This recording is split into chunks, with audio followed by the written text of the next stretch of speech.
প্রিয়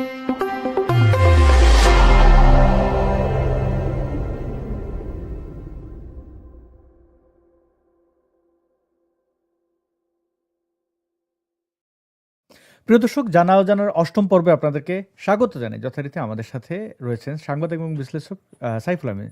সাইফুল আহমেদ ভাই, আপনাকে ধন্যবাদ এবং কৃতজ্ঞতা আমাদেরকে সময় দেওয়ার জন্য। আপনাকে অনেক ধন্যবাদ আপনার প্রোগ্রামে আমাকে নেওয়ার জন্য। সাইফুল আহমেদ ভাই, শুরুতেই জামাত দিয়ে শুরু করতে চাই। জামাতের অবস্থা কি দেখছেন? জামাতের আসলে এখন বর্তমান অবস্থা কি এরকম যে তারা নিজেরাই নিজেদের ফাঁদে পড়ে যাচ্ছে? অর্থাৎ আমরা দেখলাম তারা জান্নাতের টিকিট বিক্রি করছিল। এই স্ক্রিনে যে ভিডিওটি দেখতে পাচ্ছেন, একজন ব্যক্তি নদীতে জাল মারতে গিয়ে জালের মধ্যে সে নিজেই মানে প্যাচ লেগে গেছে আর কি। জামাত জান্নাতের টিকিট বিক্রি করতে গেল, নারীদেরকে কর্মঘণ্টা কমাতে গিয়ে তারা বেফাস কথাবার্তা বলল, সর্বশেষ নারীদেরকে বেশ্যা বলে ক্ষান্ত হলো এবং তারা পতিত মানে চরমভাবে নির্বাচনে এত কারচুপির পরেও তারা এটা সুনিশ্চিতভাবে পরাজিত হলো। তো এই জামাতের এই অবস্থান নিয়ে আপনি যদি শুরুটা করতেন আর কি দেখছেন? এবং আমরা তো দেখলাম তারেক জিয়া প্রধানমন্ত্রী হলেন, সেটা একটু পরে যাচ্ছি। প্রথমে জামাতের অধঃপতন নিয়ে যদি আপনি একটু আমাদের আলোকিত করতেন। জামাতের অবস্থা আপনি যেটা দেখছেন একটা ফান্দের মতো, যে ফান্দে পড়ে গেছে, নিজের প্যাচে নিজে পড়ছে। তো মজার ব্যাপার হলো, আমি আজকেই বাংলাদেশে একটা ঘটনা ঘটেছে, সেটা জামাতকে নিয়ে। সেটা হলো ইয়াং কয়েকজন এন্টারপ্রেনার, সামতনি ইনি এক সময় পপুলার ছিলেন, একজন, অনেকে বলে যে সুগার ড্যাডি বিয়ে করে নিয়েছে। আসলে তিনি একজন উদ্যোক্তা, তার কি সাবাতানি বা এরকম কিছু একটা নাম, তনি, যিনি একটা বড় কি একটা ব্র্যান্ড। টনিকে মোটামুটি আমরা এবং আমাদের দর্শক সবাই মোটামুটি চেনে না? আচ্ছা, আমি তো মনে করছি ভেরি ইয়াং, কিন্তু তো তারা সহ কয়েকজন উদ্যোক্তা আজকে প্রেস কনফারেন্স করছে, জামাতের বিচার দাবি করছে। হ্যাঁ, তো জামাতের বিচার দাবি কেন? তার বলছে যে মেয়েদেরকে কর্মচ্যুত করার চেষ্টায় তারা ছিল, এবং তারা যে কথাগুলো বলেছে ইলেকশনের আগে, যে নারীরা প্রধানমন্ত্রী হতে পারবে না, নারীরা সরকার প্রধান হতে পারবে না, নারীরা প্রেসিডেন্ট হতে পারবে না, নারীরা ইলেকশন করতে পারবে না, নারীরা তাদের দলের কোনোদিন প্রেসিডেন্ট হতে পারবে না, বা বড় কোনো পদে যেতে পারবে না। তো এই যে কথাগুলো, এটা আমাদের সংবিধান বিরোধী এবং আমাদের অধিকার বিরোধী। এই জন্য তারা জামাতের বিচার দিয়েছে। তো জামাতের অবস্থাটা এখন এমন দাঁড়িয়েছে যে আপনি বলতে পারেন যে এই ইয়াংরা পর্যন্ত এখন মাঠে নেমেছে, যারা উদ্যোক্তা, যারা সচেতন, যারা মনে করে যে যেই নাগরিক শ্রেণী বা যেই এখনকার সবচেয়ে, ধরেন ইয়াংরাই তো এখন ডোমিনেট করবে সবকিছু, সেই ইয়াং নারীরাই কিন্তু তার বিচার দেবে। সো আপনি যে ফান্ডটা করছেন, আসলে ফান্ডের চাইতে এটা অনেক বেশি সিরিয়াস। তারা নিজেরা যা বলছে সেই সব ফাঁদে কিন্তু তারা পড়তেছে সব জায়গায়। বিএনপির কাছেও কিন্তু তারা ফাঁদে পড়ে গেছে।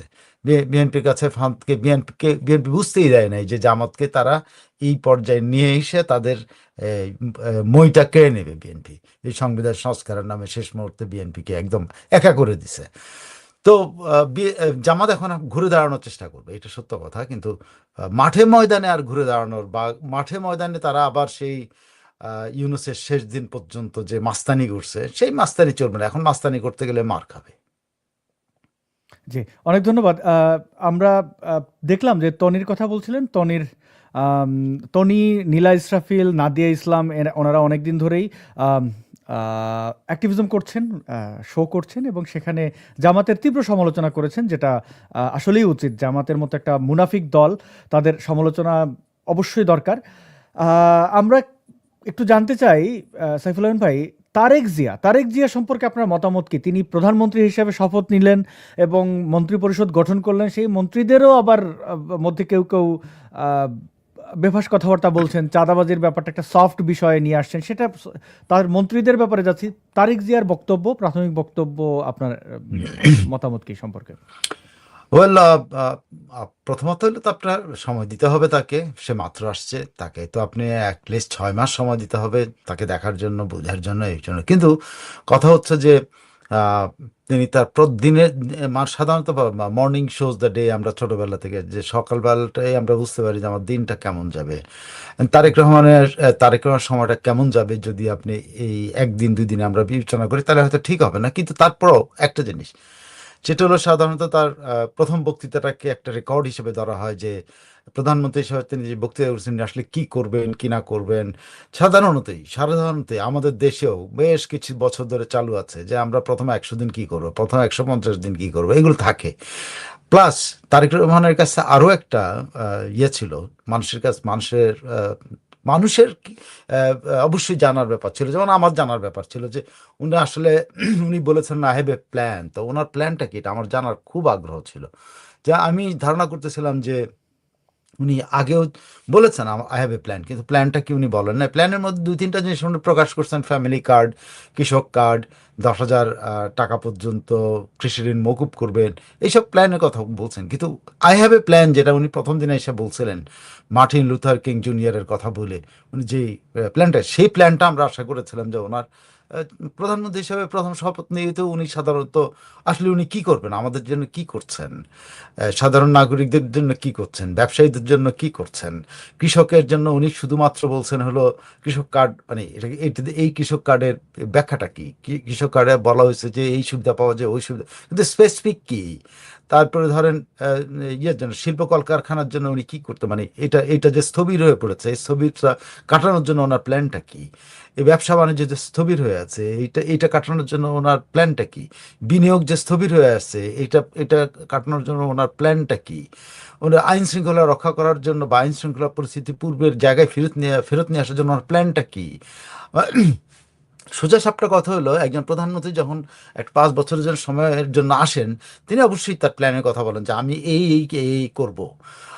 উনি নির্বাচনী ম্যানিফেস্টো তো অবশ্যই আছে, কিন্তু সেটা ব্রড বেসড একটা জিনিস। কিন্তু একটা প্রথম বক্তৃতার সময় আমরা কিন্তু অনেকেই আশা করেছিল তারেক রহমানের কাছ থেকে স্পেসিফিক প্ল্যানগুলি শুনতে পাবেন, ওনার ড্রিমটা শুনতে পাবেন। কিন্তু আমরা তার প্রথম বক্তৃতাতে বা প্রথম বিভিন্ন জায়গাতে ধরেন প্রশাসন ক্যাডারের সাথে বৈঠকে, প্রশাসনিক কর্মকর্তাদের সাথে বৈঠকে, তারপর মন্ত্রী এমপিদের সাথে বৈঠকে, এই এমপিদের সাথে বৈঠকে একটা জিনিস আসছে, এটা খুবই ভালো একটা উদ্যোগ। আমি জানি না শেষ পর্যন্ত উনি এটা রক্ষা করতে পারবেন কিনা, ওনার এমপিরা ওনাকে দিবে কিনা শেষ পর্যন্ত, যে এমপিরা ট্যাক্স ফ্রি গাড়ি নেবে না, এমপিরা প্লট নিবে না, এটা খুব ভালো উদ্যোগ, কিন্তু নিবে না এটা একটা উইশফুল একটা থিঙ্কিং, এটা ডিসিশন এখন পর্যন্ত কেউ বলছে না। কারণ এমপিরা নেবে না, প্লট নেবে না, কিন্তু এমপিরা যখন অ্যাজ এন ইন্ডিভিজুয়াল অ্যাপ্লিকেশন করবে তখন কি হবে, বা এমপির আত্মীয় বা এমপির বউ অ্যাপ্লিকেশন করবে সেটার কি হবে, এমপির ছেলে অ্যাপ্লিকেশন করবে সেটার কি হবে, এমপির মেয়ে অ্যাপ্লিকেশন করবে এটার কি হবে, এগুলো কিন্তু কোনো কিছু ক্লিয়ার না। সো ক্লিয়ার তো হইতে হবে।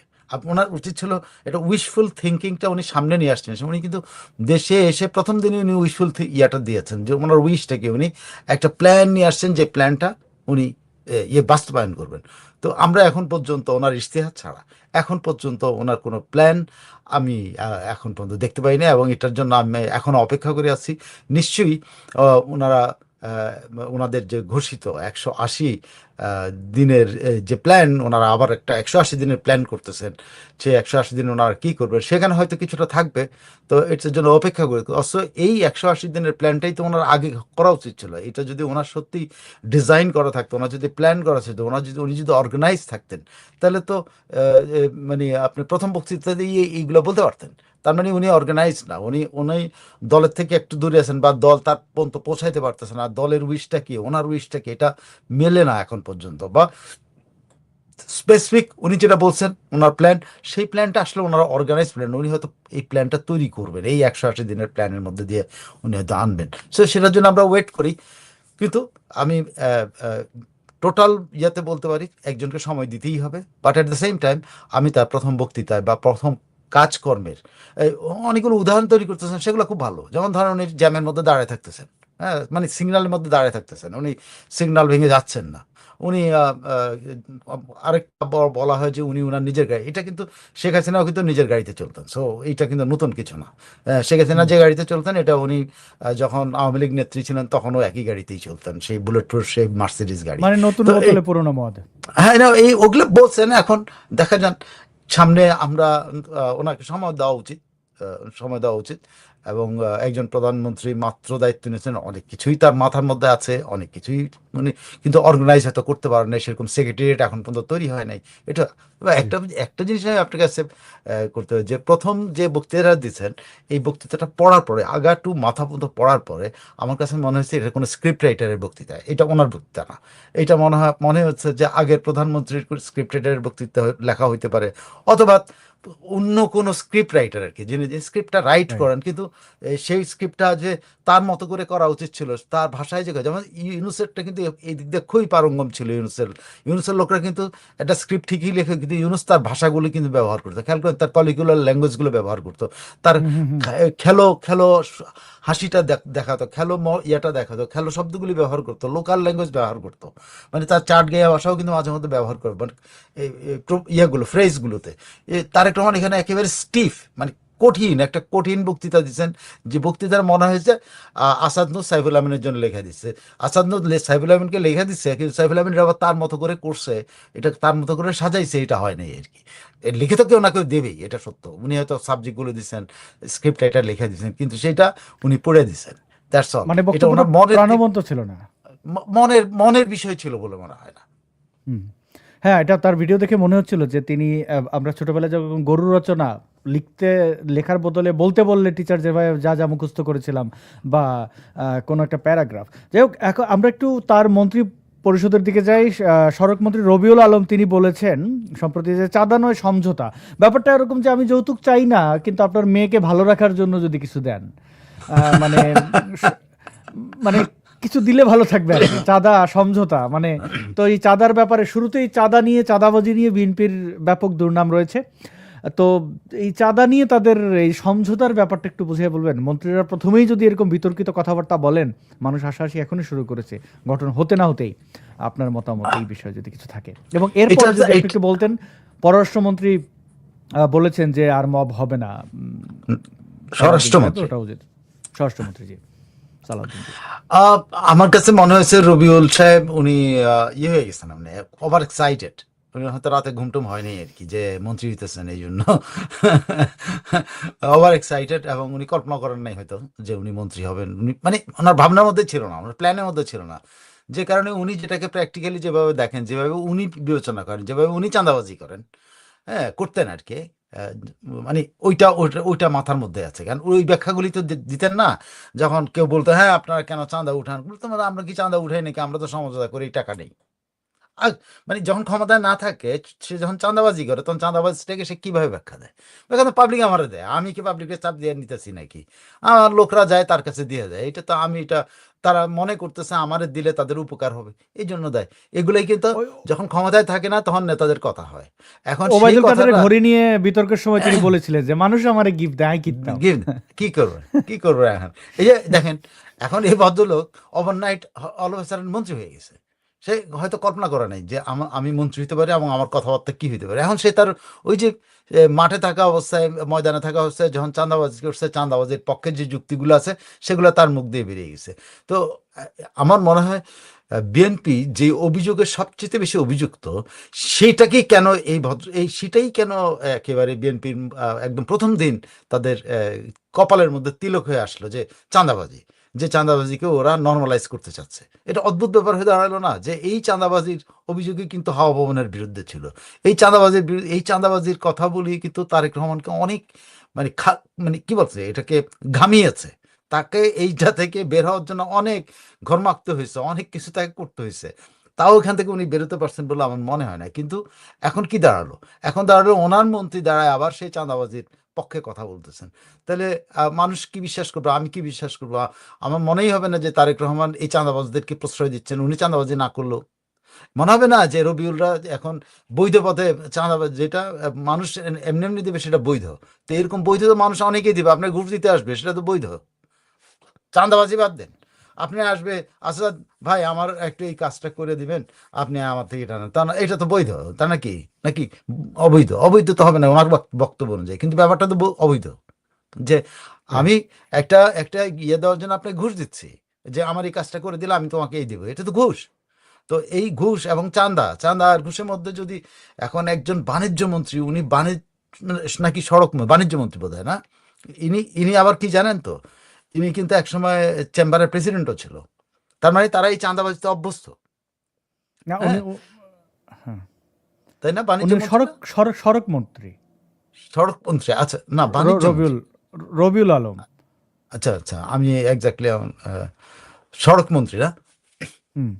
আচ্ছা, সড়ক যেটাই পরিবহন হোক। ও সেতু মন্ত্রী ওবায়দুল কাদের যেটা ছিল ফাটা কেসটা আচ্ছা হিসেবে। আচ্ছা, তো তাইলে আপনি দেখেন, তার মানে এটা কি তারেক রহমান এবং বিএনপির কপালের মধ্যে প্রথম দিনই একটা সিল মারা হলো না? এটা শেষ পর্যন্ত একটা চাঁদাবাজির একটা, আবার একটা চাঁদাবাজিকে বৈধতা দিতে পারে এই মানে একদম সরকার। তিনি সরাসরি বলেছেন, তাকে যদি কোট করি, কোট, সমঝোতার ভিত্তিতে কিছু টাকা তুললে সেটি চাঁদাবাজি নয়, বরং বাধ্য করা হলে সেটি চাঁদা, আনকোট, এটি তিনি বলেছেন। এর খুব আনফরচুনেট বিএনপির জন্য, একদম প্রথম দিনই এটা খুব আনফরচুনেট। এবং এটা এটা খুব খুব খুব মানে আমি বলতে পারি যে এই যে চাঁদা শব্দটা বিএনপিকে অনেক দিন পর্যন্ত পিছু তাড়া করছে। হ্যাঁ, অনেক দিন হাওয়া ভবন বিএনপিকে অনেক বছর তারেক রহমানকে অনেক বছর পর্যন্ত এখনো পিছু তাড়া করে। তো উনি এখন সেই জিনিসটা আবার মানে তারেক যে বারবার বলেন না, সে বলেন যে আই হ্যাভ এ প্ল্যান, তো আমার তো জানতে ইচ্ছে করে হোয়ার ইজ দ্য প্ল্যান, এই প্ল্যান কি সেটি এটা যে আহ, না, মানে এটা প্ল্যান অনেক তো কিন্তু বিবিসি দেখ, জি। আই হ্যাভ এ প্ল্যান কিন্তু ওনার ঐতিহাসিক বক্তৃতা, যেটা উনি হুম, ইয়েকে কোট করছিলেন, মার্টিন লুথার কিংকে কোট লুথার করছিলেন। কিংকে, হ্যাঁ, তো মার্টিন লুথার কিংকে কোট করে উনি, এটা কিন্তু ওনার উনি নিজেও উল্লেখ করছেন যে আমি মার্টিন লুথার কিং থেকে লুথার উল্লেখ কিং এর করতে চাই এটা। বক্তব্যটা কপি ঠিক করেন না, একটু বদলাইছেন আর কি, সম্ভবত। বদলেছেন, প্ল্যান বলছেন আর কি। জি। আই হ্যাভ হুম, এ ড্রিমের জায়গায় আই হ্যাভ এ প্ল্যান বলছেন। প্ল্যান তো বলছেন, এখন রাইট। সেটা তো উনি ওনার বক্তৃতার মধ্যে আমি কোনো প্ল্যান ট্যান কোনো কিছুই আমরা দেখতে পারবো না, সেই প্ল্যান হয়তো এখনো গোপন আছে, বাইর হবে।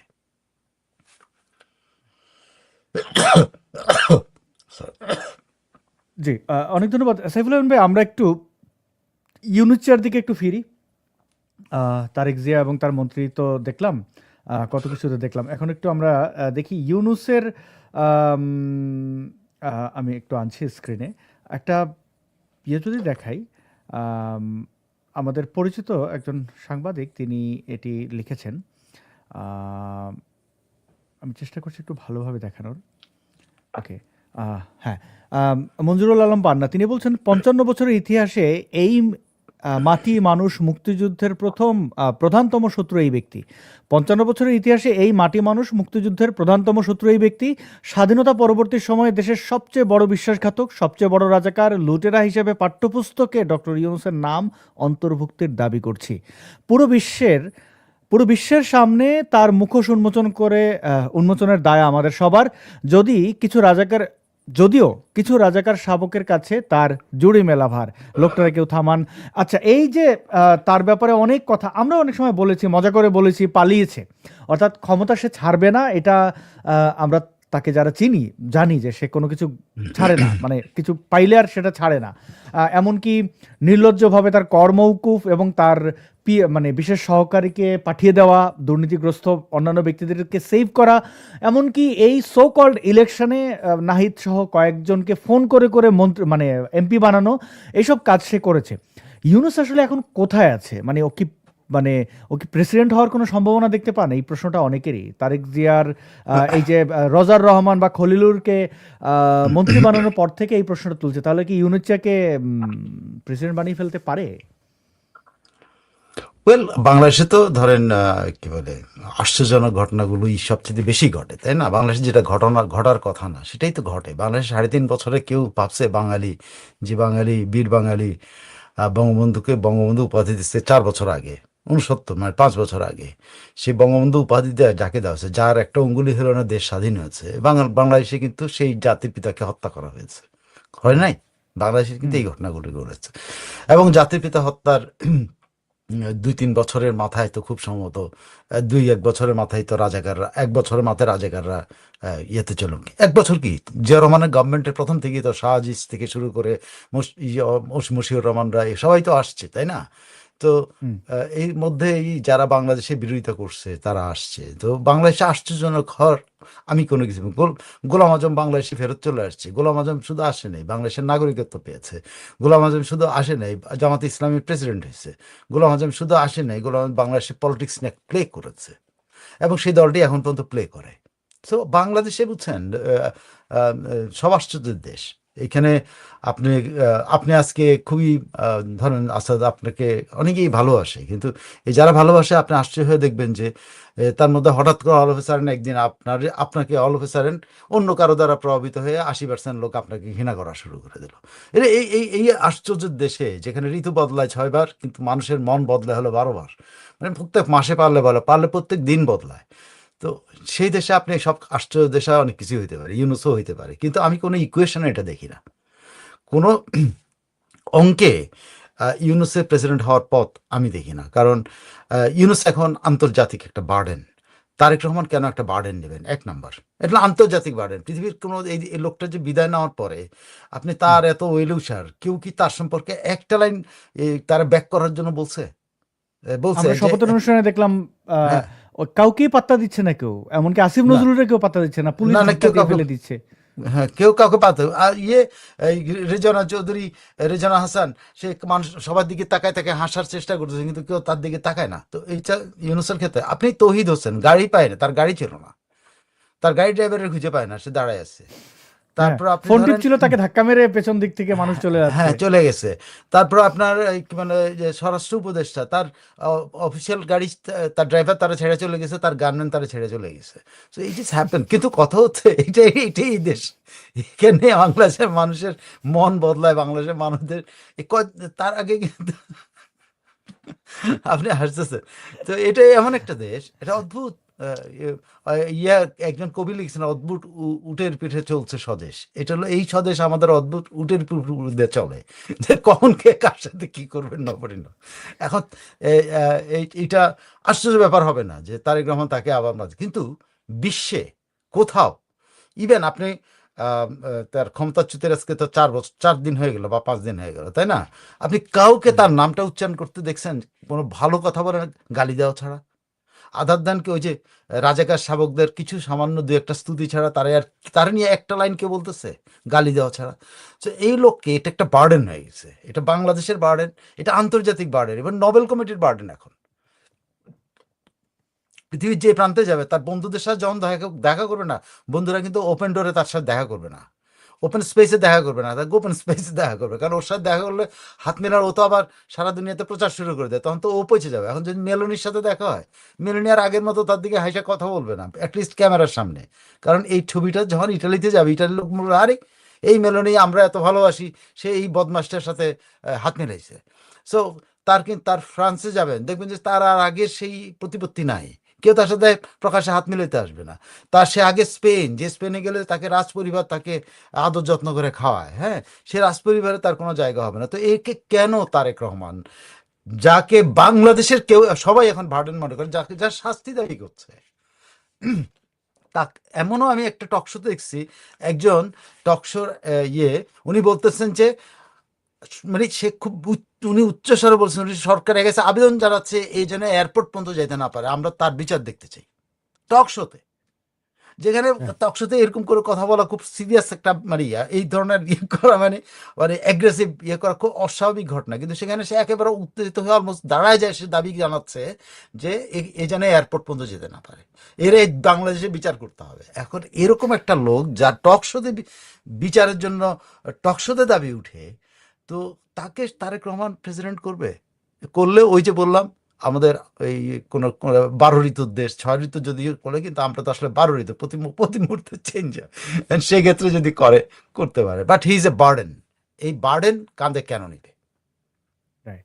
এবং লক্ষণে তা মনে হচ্ছে না। একটা ভিডিও দেখি আসিফ নজরুলকে, সরি, এই যে উপদেষ্টা আসিফ নজরুল, তাকে মিথ্যাবাদী বললেন মোহাম্মদ সালাউদ্দিন। আমরা একটু ক্রীড়া দেখি। উপদেষ্টা আসিফ নজরুলকে মিথ্যাবাদী বলেছেন জাতীয় দলের সহকারী কোচ মোহাম্মদ সালাউদ্দিন। বলছেন দুই ক্রিকেটার মানসিকভাবে এতটা ভেঙে পড়েছিলেন, মাঠে ফিরতে চায়নি।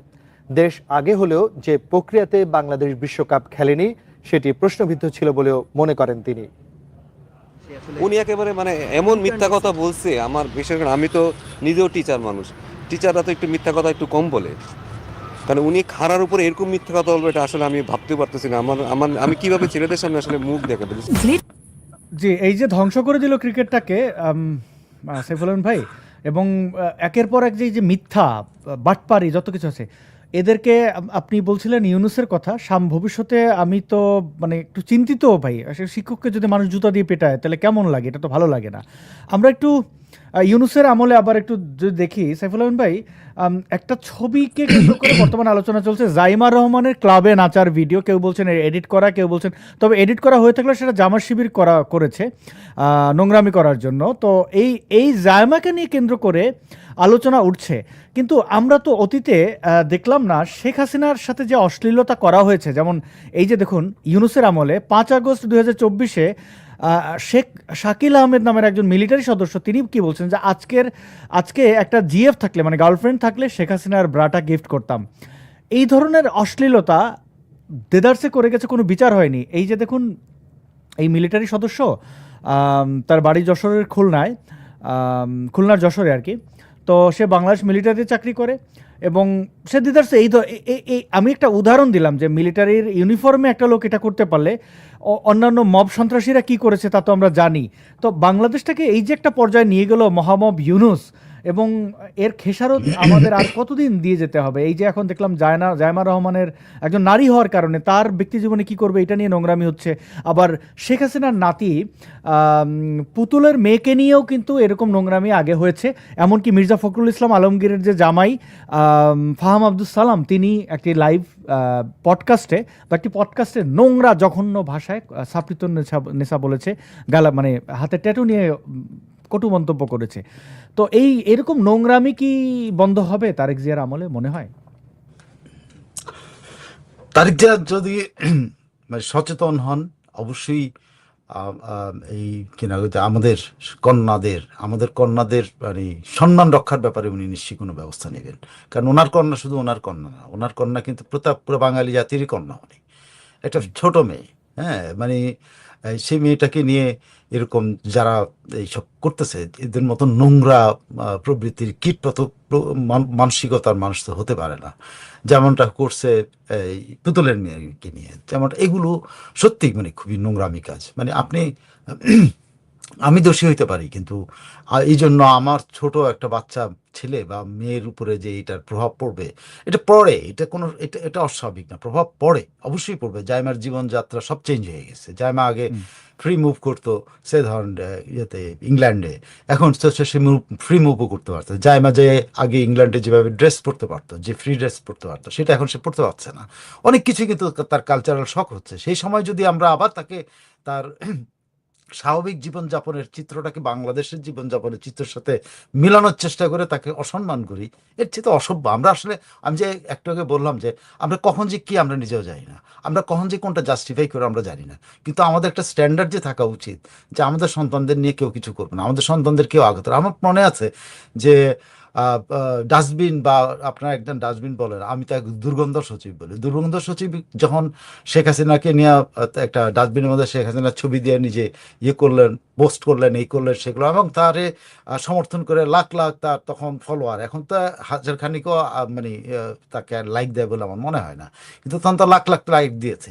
এই তো রুচি আমাদের, তো সেটা দিয়েছে।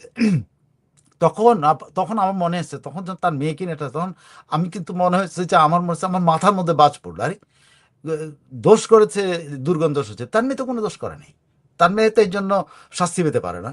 কিন্তু আমাদের জাতিগতভাবে আমরা এটা করি, প্রভাব একটা জীবনে পড়বে, এতে কোনো সম্ভব নেই। যে দুর্গন্ধ সচিব যখন কথা বলে, খারাপ কথা বলে, তখন সবতেই স্কুলে যখন যাবে বা কলেজে যাবে, তার বন্ধু বান্ধব জিজ্ঞেস করে, কিরে বাবা তোর বাবা এরকম কথা বলে কেন, এটা বলতে পারে, কিন্তু তারা নিয়ে নোংরামি করা তো সাজে না। সো আমরা যে নোংরা জাতের একটা জাতি হিসেবে সবসময় নোংরামিটা কিনে এটা আছে। জানেন আপনি ফাহাম আব্দুল সালাম, তারা মহান বুদ্ধিজীবী মনে করা হয়, জান না, কিন্তু উনি কি আসলে মহান বুদ্ধিজীবী? যখন ওনার রুচি পুতুলের মেয়ের ব্যাপারে উনি কটু মন্তব্য করছিলেন, উনি তার জীবনযাপন নিয়ে করছেন। আমার ধারণা ও তো হলো জামাত ঘরানা, এই জামাত ঘরানার লোকগুলি আসলে আমাদের মেয়েদেরকে এরকম ছোট করে, আমাদের কন্যাদেরকে এরকম ছোট করে, এবং এগুলি করে কি লাভ পায় আমি জানি না। সমাজের মধ্যে লাভ ওদের বোধহয় একটা হয়, মেয়েদেরকে ভয় দেখায়, এই জাইমাকে ভয় দেখাচ্ছে, জাইমা যেন সামনে উঠতে না পারে। আরে ভাই, তার জীবনটা পুরো সামনে পড়ে আছে, আমি কে আপনি কে যে তার জীবনের এই জায়গায় প্রতিবন্ধকতা, অলরেডি তার জীবনের মধ্যে একটা প্রতিবন্ধকতা তৈরি হয়েছে, যে এই পিতার কারণে, প্রধানমন্ত্রীর কন্যার কারণে তার জীবনযাপন কিন্তু সীমিত হয়ে গেছে। তো সেটাকে আপনি যদি তাকে আরো শখ দেন, তো তাহলে এটা তো সে স্বাভাবিক মানুষ থাকবে না। তো এই এক পর্যায়ে এই জায়মাই হয়ে উঠবে বাংলাদেশ বিরোধী, এই জায়মাই হয়ে উঠবে বাঙালি বিরোধী, যে আমি কি দেশে আমার গত 15 বছর যে দেশে থাকলাম, যে দেশ আমার দেশ না, সে দেশে আমি কোনোদিন এগুলো ফেস করিনি, আর আজকে আমার দেশে এসে আমাকে এটা ফেস করে, এই মেয়েটা কি ভাববে আমাদেরকে? হ্যাঁ, জি। এই আহ, পুতুলের মেয়ে এই ফাহামকে কি ভাববে, পুতুল মেয়ে আমাদেরকে কি ভাববে? আমরা তো এইসব নোংরামি করতে অভ্যস্ত। right. অনেক ধন্যবাদ। এবার মানে ইউনূসের বক্তব্য একটু মানে ইউনূসের ব্যাপারে যদি বলতেন যে ট্রাম্পের যে মানে ইয়ে করলো তারেক জিয়াকে অভিনন্দন জানানোর যে চিঠি, সেখানে তো বাংলাদেশকে থ্রেট করলো যে ইউনূস এই মহামব ইউনূস, সন্ত্রাসী ইউনূস যে আমাদের সবকিছু আমেরিকার কাছে এক প্রকার বর্গা দিয়ে দিল, তো সেইটা বাস্তবায়ন করার জন্য তারেক জিয়াকে কি থ্রেট করলো, এটা যদি একটু সংক্ষেপে আমাদের বলতেন। এই চিঠিটা কংগ্রেচুলেটরি চিঠি বলছে, কিন্তু আসলে তা না। এই চিঠিটা বেসিক্যালি এক লাইন কংগ্রেচুলেশনস, মানে তাকে একদম সেকেন্ড লাইনেই বলছে তার টেনিওর স্টার্টের শুরু থেকেই যেন তিনি এই তাদের সাথে যেসব চুক্তি হয়েছে, ট্যারিফ বিষয়ে চুক্তি হয়েছে, এটা বাস্তবায়ন করে। তাদের সাথে মিলিটারি ইকুইপমেন্ট নেওয়ার যে কথাগুলো হচ্ছে সেটা যেন বাস্তবায়ন করে। তাদের সাথে মিলিটারি যে অ্যাগ্রিমেন্টগুলো আছে, হওয়ার কথা আছে, এগুলো যেন বাস্তবায়ন, মানে এক ধরনের নির্দেশাবলী পাঠানো হয়েছে। এটা খুবই এটা ট্রাম্পের আচরণই এরকম, ট্রাম্প এরকমই। তবে একটা ভালো খবর আছে বাংলাদেশের জন্য, আমি আপনি একটু বলতে পারি। সেটা হলো বাংলাদেশ না, সারা বিশ্বের জন্য একটা ভালো খবর আছে। সেটা হলো ট্রাম্পের আদালত। যে ট্যারিফ নীতি, সেটা কিন্তু হ্যাঁ, সুপ্রিম কোর্ট বাতিল করে দিয়েছে, হ্যাঁ। এবং 6-3 ভোটে। মানে এটা খুবই ব্যাপক একটা ব্যাপার। মানে তবে বাংলাদেশ যে জায়গায় আটকে আছে সেটা থেকে বাংলাদেশ বেরোতে পারেন, সেটা নন ডিসক্লোজার এগ্রিমেন্ট যেটা হয়েছে বাংলাদেশের সাথে। বাংলাদেশ যে এগ্রিমেন্টের আন্ডারে আমেরিকান নীতিমালা বাংলাদেশকে ফলো করে চলতে হবে। বাংলাদেশ আমেরিকা যা বলে তা করতে হবে। আমেরিকা যদি বলে আজকে ভেনিজুয়েলা খারাপ, বাংলাদেশ বলতে হবে ভেনিজুয়েলা খারাপ। আমেরিকা যদি আজকে বলে যে ইন্ডিয়া খারাপ, আমরা ইন্ডিয়া খারাপ বলতে হবে। মানে আমেরিকার ফরেন পলিসি আর আমাদের ফরেন পলিসি অ্যালাইন্ড হয়ে গেছে, আমেরিকার ইন্টারেস্ট আর আমাদের ইন্টারেস্ট অ্যালাইন্ড হয়ে গেছে। আপনি জানেন ওই চিঠির মধ্যেই আছে, সে বলছে ফার্মারদের জন্য ব্যবস্থা, ফার্মারদের জন্য উপকারী হবে, আমাদের ফার্মারদের জন্য এখানে আসছে, ফার্মারদের উপকারী হবে, এই ব্যবস্থাগুলি অবশ্যই বাস্তবায়ন করেন। কিন্তু আমেরিকা থেকে যদি কৃষিপণ্য আমদানি হয় 350 বিলিয়ন, আগামী 5 বছরে যদি আমদানি হয়, তাহলে বাংলাদেশের কৃষকের পণ্য কোথায় যাবে? এটা তো বাংলাদেশের কৃষক এই টাকাটা পাওয়ার কথা, বাংলাদেশের কৃষক এই আর্নিংটা করার কথা। এখন দেখেন কৃষিপণ্য বাংলাদেশ থেকে বাংলাদেশে আমেরিকান পণ্য, আমেরিকায় তো বাংলাদেশের কৃষিপণ্য কি যায়? গ্রোসারি শপে কচু পাতা যায়।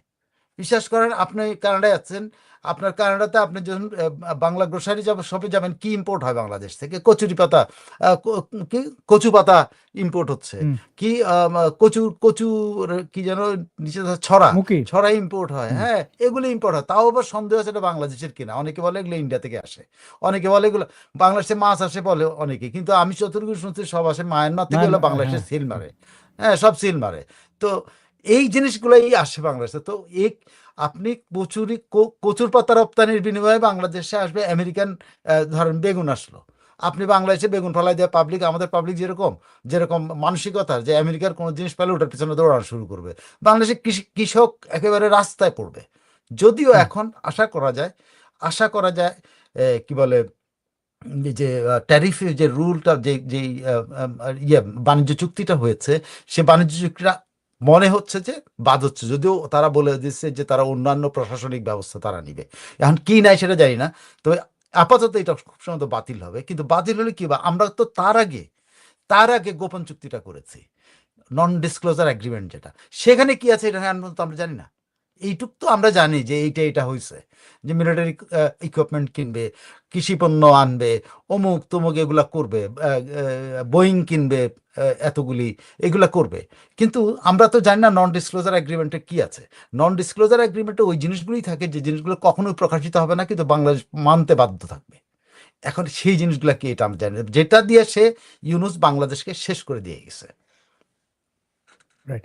অনেক ধন্যবাদ। কয়েকটা কমেন্ট পড়ে আরেকটা বিষয় একটু জানতে চাইবো। সংক্ষেপে অনেকগুলো বিষয় সাইফুল আলম ভাই অনেক ধন্যবাদ। আপনি চমৎকারভাবে সংক্ষেপে বলেন। একজন কমেন্ট করেছেন যে মিস্টার হক যে আসাদ ভাই কই ওবায়দুল কাদের যখন মন্ত্রী ছিলেন তখন তো আপনি ওনার বিরুদ্ধে কিছু বলেননি। ওনার আচ্ছা এই ঘড়ি-টড়ি এগুলো নিয়ে। ভাই একটু একদমই মিথ্যা কথাই বলেছি এবং তাসনিম খলিলের যে ইনভেস্টিগেশন ছিল এই ঘড়ি নিয়ে নেত্র নিউজ যেটা থেকে শুরু করেছে সেখানে আমার অবদান ছিল। তো যেটা জানেন না ওটা মানে ওই আগের এটা বলেন নাই এখনকারটা বলা যাবে না ভাই। যে পাওয়ারে থাকবে তাকে সমালোচনা করা হচ্ছে একজন সুরঙ্গার নাগরিকের দায়িত্ব। আপনি এটা করেন তাহলে দেশ সুন্দর হবে। কমেন্ট করেছেন আওয়ামী লীগের সমস্ত অঙ্গ সংগঠন 21শে ফেব্রুয়ারিতে শহীদ মিনারে শ্রদ্ধা জানাতে যাবেন। আমি এটা নিশ্চিত নই, তো যদি এটা করে খুবই ভালো, অভিনন্দন। এবং আমার মনে হয় ইউনূসের হাত থেকে বাংলাদেশ উদ্ধার হয়ে এখন আমাদের যেগুলো মর্যাদার যে উৎসবগুলো সেগুলো হবে, অর্থাৎ 21শে ফেব্রুয়ারি মহান মুক্তিযুদ্ধকে যেভাবে অবদমিত করার চেষ্টা করেছিল সেগুলো মুক্তি পাবে। অচিন্ত বলছেন যে ভাইয়া আপনার ভিডিওগুলো অনেক সুন্দর এবং আপনার সাথে ভিডিও দেখে অনেক অনেক ধন্যবাদ। সাইফুল আমিন ভাই জামাতের জীবনে প্রথম শহীদ মিনারে যাচ্ছে, এই বিষয়ে যদি কিছু বলতেন, জামাত শহীদ মিনারে যাবে কিনা এটা বলছে তো, যে দেখি যাক, তারপরে না সাইফুল আমিন ভাইয়ের কাছ থেকে পরের সপ্তাহে জানবো ওইখানে গিয়ে আবার ঝাড়ু দেওয়া শুরু করে কিনা। তারপরে মোহাম্মদ মহসিন তিনি বলছেন যে কি মনে হয় বিএনপি কি চাঁদাবাজি আর দুর্নীতির লাগাম টেনে ধরতে পারবে, বাজার নিয়ন্ত্রণ রাখতে সক্ষম হবে? সময় বলে দেবে। সাইফুল আলম ভাইয়ের কাছ থেকে এই বিশ্লেষণগুলো আমরা জানবো। তারপরে কমেন্ট করেছেন নব, তিনি বলছেন অর্থনীতিকে পঙ্গু করে দিয়েছে ইউনূস বাটপার, কোনো সন্দেহ নেই এই বিষয়ে। তারপরে নির্ঝর তিনি বলছেন যে মোহাম্মদ সালাউদ্দিন আসিফ, আমরা ওই ভিডিওটি দেখেছি। নির্ঝর আপনাকে ধন্যবাদ। তারপরে কমেন্ট করেছেন যে তারেক রহমান কি ঘোষক, ঘোষক ও পাঠকের মধ্যে পার্থক্য বোঝে না? সবই বোঝে, কিন্তু এটা তাদের যেহেতু কিছু নেই তাই জোড়াতালি দিয়ে কিছু একটা বোঝানো যায় কিনা। জামাতের আমির যেভাবে বলে যে সেও শহীদ পরিবারের সন্তান। আফগানিস্তানে মেয়েদের নিয়ে নতুন আইন নিয়ে কিছু বলা যাবে? ভাই এটা খুবই দুঃখজনক যে আফগানিস্তানে আইন হয়েছে নারীদের প্রহার করা যাবে, স্ত্রীদেরকে শুধু হাড়টার ভেঙে এবং শরীরে ক্ষত তৈরি না করলেই হয়। তো যেটা জামাত ইসলাম চেয়েছিল, আমরা অল্পের জন্য আফগানিস্তান থেকে বেঁচে গেলাম। কতক্ষণ আগে লাইভ শুরু হয়েছে ভাই? বাংলাদেশ সময় প্রতি শুক্রবার রাত 10টায় এই লাইভটি শুরু হয় এবং অন্য সময় যদি তাৎক্ষণিক কোনো বিষয় ঘটে সেটা তাৎক্ষণিকই দেখানো হয়। সাইফুল আলম ভাই আপনার কাছ থেকে একটা বিষয় মন্তব্য জানবো। এই যে ছোকরারা জুলাই জঙ্গি, তারা বিভিন্ন দেশে পালিয়ে যাওয়ার চেষ্টা করছে, তার মধ্যে অন্যতম এই আত্মস্বীকৃত পুলিশ হত্যাকারী মেহেদী হাসান। হবিগঞ্জের বানিয়াচং থানা তারা পুড়িয়ে দিয়েছে এবং এসআই সন্তোষকে তারা নৃশংসভাবে হত্যা করেছে এবং সেটি থানায় বসে নতুন ওসিকে হুমকি দিচ্ছিল, মনে করে দিচ্ছিল যে আমরা এটা করেছি, তোমরা যদি আমাদের মামলা বাণিজ্য এবং যে জুলাই জঙ্গিদেরকে ধরেছো তাদেরকে ছেড়ে না দাও তাহলে তোমাদের সাথেও এটা করা হবে। এই থ্রেট দেওয়া এই জুলাই জঙ্গির আপনি জানেন সম্প্রতি সে ভারত থেকে ফিনল্যান্ড যাওয়ার চেষ্টা করেছিল। আমরা বেশ কিছু অ্যাক্টিভিস্ট মিলে তাকে ভারতের প্রশাসনের নজরে আনি এবং সে ভারত থেকে একদিনের মতো ট্রমাটাইজড হয়ে বাংলাদেশ হাইকমিশনের সহায়তা এবং দিল্লির জামা মসজিদের ইমাম মাহাদি তার নাম, এই জামা মসজিদের ইমামের সহায়তায় সে বাংলাদেশে ডিপোর্ট হয় এবং এই জামা মসজিদের ইমাম মাহাদি যে কিনা ইউনূস সরকারকে অভিনন্দন জানিয়েছিল এবং সে বাংলাদেশের ইসলামিস্ট সন্ত্রাসীদের সাথে অ্যালাই। তো এটা ভারতের জন্য একটা দুঃখজনক বিষয়। যাই হোক, এই জুলাই জঙ্গি বাংলাদেশে তাকে ডিপোর্ট করা হলো, তাকে এখন পর্যন্ত অ্যারেস্ট করা হচ্ছে না। তার জানা যাচ্ছে বিভিন্ন স্ক্রিনশট থেকে, এখানে দেখতে পাচ্ছেন যে 21,380 ইউএসডি, এটা ক্রিপ্টোকারেন্সি মাহাদির। এগুলো জানেন ব্যাংকে দেখা যায় না, ক্রিপ্টোকারেন্সি কিনে সে টাকা পাচার করছিল। 30 লক্ষ টাকা চুক্তিতে সে কন্ট্রাক্ট ম্যারেজ করছিল তার চেয়ে বয়সে 8 বছরের বড় এক নারীকে এবং সেই নারী ইন্টারোগেশন শেষে তাকেও আইনের আওতায় না এনে ডিপোর্ট করা হয়েছে আমি যতদূর জানি। তো আমার প্রশ্ন হচ্ছে সাইফুল আলম ভাই, জুলাই জঙ্গিরা ফিনল্যান্ডে যাওয়ার জন্য দিল্লিতে কেন, যেখানে তারা বলতো দিল্লি না ঢাকা, ইন্ডিয়ার বিরুদ্ধে ভারতের বিরুদ্ধে ঘৃণা ছড়াতো, বাংলাদেশ থেকে ফিনল্যান্ডে যাওয়ার জন্য অন্য কোনো দেশে যাওয়ার দরকার নেই, বাংলাদেশে তাদের হাইকমিশন আছে, ভিসা সেন্টার আছে এবং মেডিকেল এক্সামও বাংলাদেশে হয়, তাহলে তারা কেন ভারতে গেল? এইখানে উদ্দেশ্যটা কি? কোটি টাকা পাচার, অন্য কোনো যে পালিয়ে যাচ্ছে যেন কেউ দেখতে না পায়, উদ্দেশ্যটা যদি একটু মোটিভ আমাদের। আমার কাছে এখানে দুটো কারণ হতে পারে। যেটা হলো টেকনিক্যাল কারণ হলো সে যে কোন ভিসা চেয়েছে। আসলে বাংলাদেশ থেকে যেটা করা হয় সেটা হলো ভিজিট ভিসা, মানে আপনি টুরিস্ট ভিসা। বাংলাদেশ স্পাউস থেকে ভিসা হয়, আমি পড়াশোনা করে দেখেছি ভাইয়া, স্পাউস ভিসা। কিন্তু ওয়ার্ক ভিসা হয় কিনা? ওয়ার্ক ভিসা হয় সে তো দিল্লি পুলিশের কাছে স্বীকার করেছে তার যে পার্টনার, যে তাকে 6 মাস আগে বিয়ে করেছে, এখন ফাইনালি তারা এখানে মেডিকেল এক্সাম দিয়ে তারপরে ফ্লাই করবে। মানে ওই এটাকে ও অনেকে আচ্ছা, মানে ট্রল করে পেটিকোট ভিসা বলে, মানে ওই মানে বুঝছে, হ্যাঁ, ডিপেন্ডেন্ট হিসেবে যাচ্ছে। ডিপেন্ডেন্ট হিসেবে। কিন্তু আমি যেটা জানি, যে যতটুকু আমি জানি, যে ওয়ার্ক ভিসাও তো কিন্তু ডিপেন্ডেন্ট যদি হয়, তাকেও বোধহয় ডিপেন্ডেন্ট ভিসা কি এত 6 মাসের মধ্যে নিতে পারে না, তাকে ওয়ার্ক ভিসায় গেছে খুব সম্ভবত। কারণ ডিপেন্ডেন্ট সে ভিসা কিন্তু মেডিকেল এক্সাম 1.5-2 তো 6 বছরে, মাসে হয়ে যেতে পারে, মেডিকেল এক্সাম 6 মাসে 1.5-2 হতে পারে, বছর লাগে, 1.5-2 বছর লাগে লাগে না? আমি যতটুকু, হ্যাঁ 1.5-2 ওকে। বছর লাগে। আপনার যে কোনো ডিপেন্ডেন্ট ভিসা আপনি 6 মাস, 1 বছর, 1.5 বছরের আগে হয় না। এটা রেয়ার কেস। যদি নিজে এসে ধরেন, আমি জানি না কোনো কোনো পদ্ধতি আছে কিনা, কিন্তু ডিপেন্ডেন্ট কেস এটা তো কিন্তু, বলে না, সব লুকায় যে। হ্যাঁ হ্যাঁ, লবলোকায় খুব সহজ। সে বিয়ে করছে, ওইটা তার plus point, but say work ভিসায় তাকে ওই যে আমার এই যে কানাডাতে এরকম আছে ওয়ার্ক ভিসা, কি এরকম জানেন? সেটা হলো ধরুন বাংলাদেশে এইখানে বাংলাদেশি কোম্পানি আছে, তারপর ভারতীয় কোম্পানি আছে, পাকিস্তানি কোম্পানি আছে। এরা কি করে, এরা 2 বছর বা 3 বছরের জন্য ওয়ার্ক ভিসা দেয়। একজনকে দিল, তাদের এখানে কর্মী শর্টেজ দেখায়, তারা এখানে লেবার মিনিস্ট্রিতে অ্যাপ্লাই করে তারা তাদের এই 2 জন কর্মী আনার জন্য পারমিশন পায়। পেয়ে কি করে, এটা দেশে আত্মীয় স্বজনের কাছে মাধ্যমে বা এটা বিক্রি করে, তখন ওই 30-40 লাখ টাকা নেয়, ওই হুম। ওয়ার্ক ভিসাতে তারা আনে। এখন আমার একটা ধারণা, এত দ্রুত, মানে এটা দ্রুত যাওয়ার জন্য আর কি এটা ওয়ার্ক ভিসার কোন ব্যবস্থা করছে কিনা, কারণ ডিপেন্ডেন্ট ভিসা কিন্তু এত তাড়াতাড়ি যাওয়ার আমি কোনো দেখি না এখন। বাংলাদেশে ডিপেন্ডেন্ট ভিসার হয় কিনা বা ওয়ার্ক ভিসা হয় কিনা সেটাও আমি জানি না। তবে এমনি নর্মাল ভিসা হয়, সেটা হলো ট্যুরিস্ট ভিসা। এমনি আপনি নর্মাল একটা এই সেমিনারে জয়েন করবেন, সেই ধরনের ভিসাগুলো বাংলাদেশে হয়। কিন্তু আমার ধারণা যে পার্মানেন্ট টাইপের কোনো ভিসাগুলো সব দিল্লিতে গিয়ে ধরলাম হয়। দিল্লির কি বিকল্প নাই? তাছাড়া ইউনুস বলল আমাদের দেশে সবাই আসবে, সব এমবাসি বাংলাদেশে হবে। আমরা দেখলাম বাংলাদেশ থেকে আরো কয়েকটা এক্সিস্টিং এমবাসি চলে গেল। তো জুলাই এটাই জঙ্গিদের এই হাল আপনার করলো ইউনুস। এইটাই আপনার বলছিলাম যে এখন ইউরোপের কাছে যেমন ইউনুস একটা বার্ডেন, বাংলাদেশের জন্য বার্ডেন। ইউরোপ কি তার কথা রাখছে? কোনো একটা দেশ এতগুলি লোকরে, এতগুলি রাষ্ট্রদূতকে ঢাকায় না, 28 জন রাষ্ট্রদূতকে ঢাকায় এনে একেবারে উনি কনফারেন্স করলেন, এখানে সমস্ত ভিসা সেন্টার হয়ে যাবে, সব হয়ে যাবে, ওরা নাকি কথা দিচ্ছে। কিন্তু আমি কোনোদিন শুনি নাই যে কোনো অ্যাম্বাসেডার এই কথা বলছে। ইউনুস কিন্তু উনি তো তো বলছেন। বিশ্বের আন্তর্জাতিক খেলোয়াড় কোনো দেশে গেলে তার তো তাও পাত্তাই দিল না, মেয়রের খেলোয়াড় তো বারান্দায় যায় দাঁড়ায় থাকে। খেলোয়াড় ভালো শব্দ বলেছে, আন্তর্জাতিক একটা টাউট। টাউট না হলে এরকম কথা বলে যে আমার কথায় উনি কি এমন লোক হয়ে গেছেন যে 28টা দেশের, ইউরোপীয় ইউনিয়ন 28টা দেশের সবগুলি দেশ বাংলাদেশ থেকে শুধুমাত্র ভিসা দেওয়ার জন্য এখানে তাদের মাসিক সে ধরেন $2 লাখ খরচ করার মতো একটা প্রতিষ্ঠান দিবে? বলেন তো দেখি। মানে আমরা বিদেশে অনেক টাকা অনেকের আছে, কিন্তু $10,000 খরচ করা, এটা কিন্তু বিদেশের যে কোনো সরকারি বেসরকারি বিভিন্ন প্রতিষ্ঠান আছে, এটা কিন্তু অনেক টাকা। তো সেখানে $2 লাখ খরচ করবে বাঙালিকে শুধুমাত্র স্টুডেন্ট ভিসা দেওয়ার জন্য বা ওয়ার্ক ভিসা দেওয়ার জন্য, এটার জন্য তো আসবে না। সো কিন্তু তখন যখন বলছে, তখন আমরা যখন এই কথাগুলি বলছি, এটা অসম্ভব ব্যাপার। আপনি বিশ্বাস করেন, আমি কত ট্রল না শুধু, কত গালি খেয়েছি। আমি যখন বলছি যে সে একটা ভুয়া দিচ্ছে, এইটা কোনোদিন, এটা অসম্ভব ব্যাপার, এটা রাষ্ট্রীয় নীতিমালার ব্যাপার।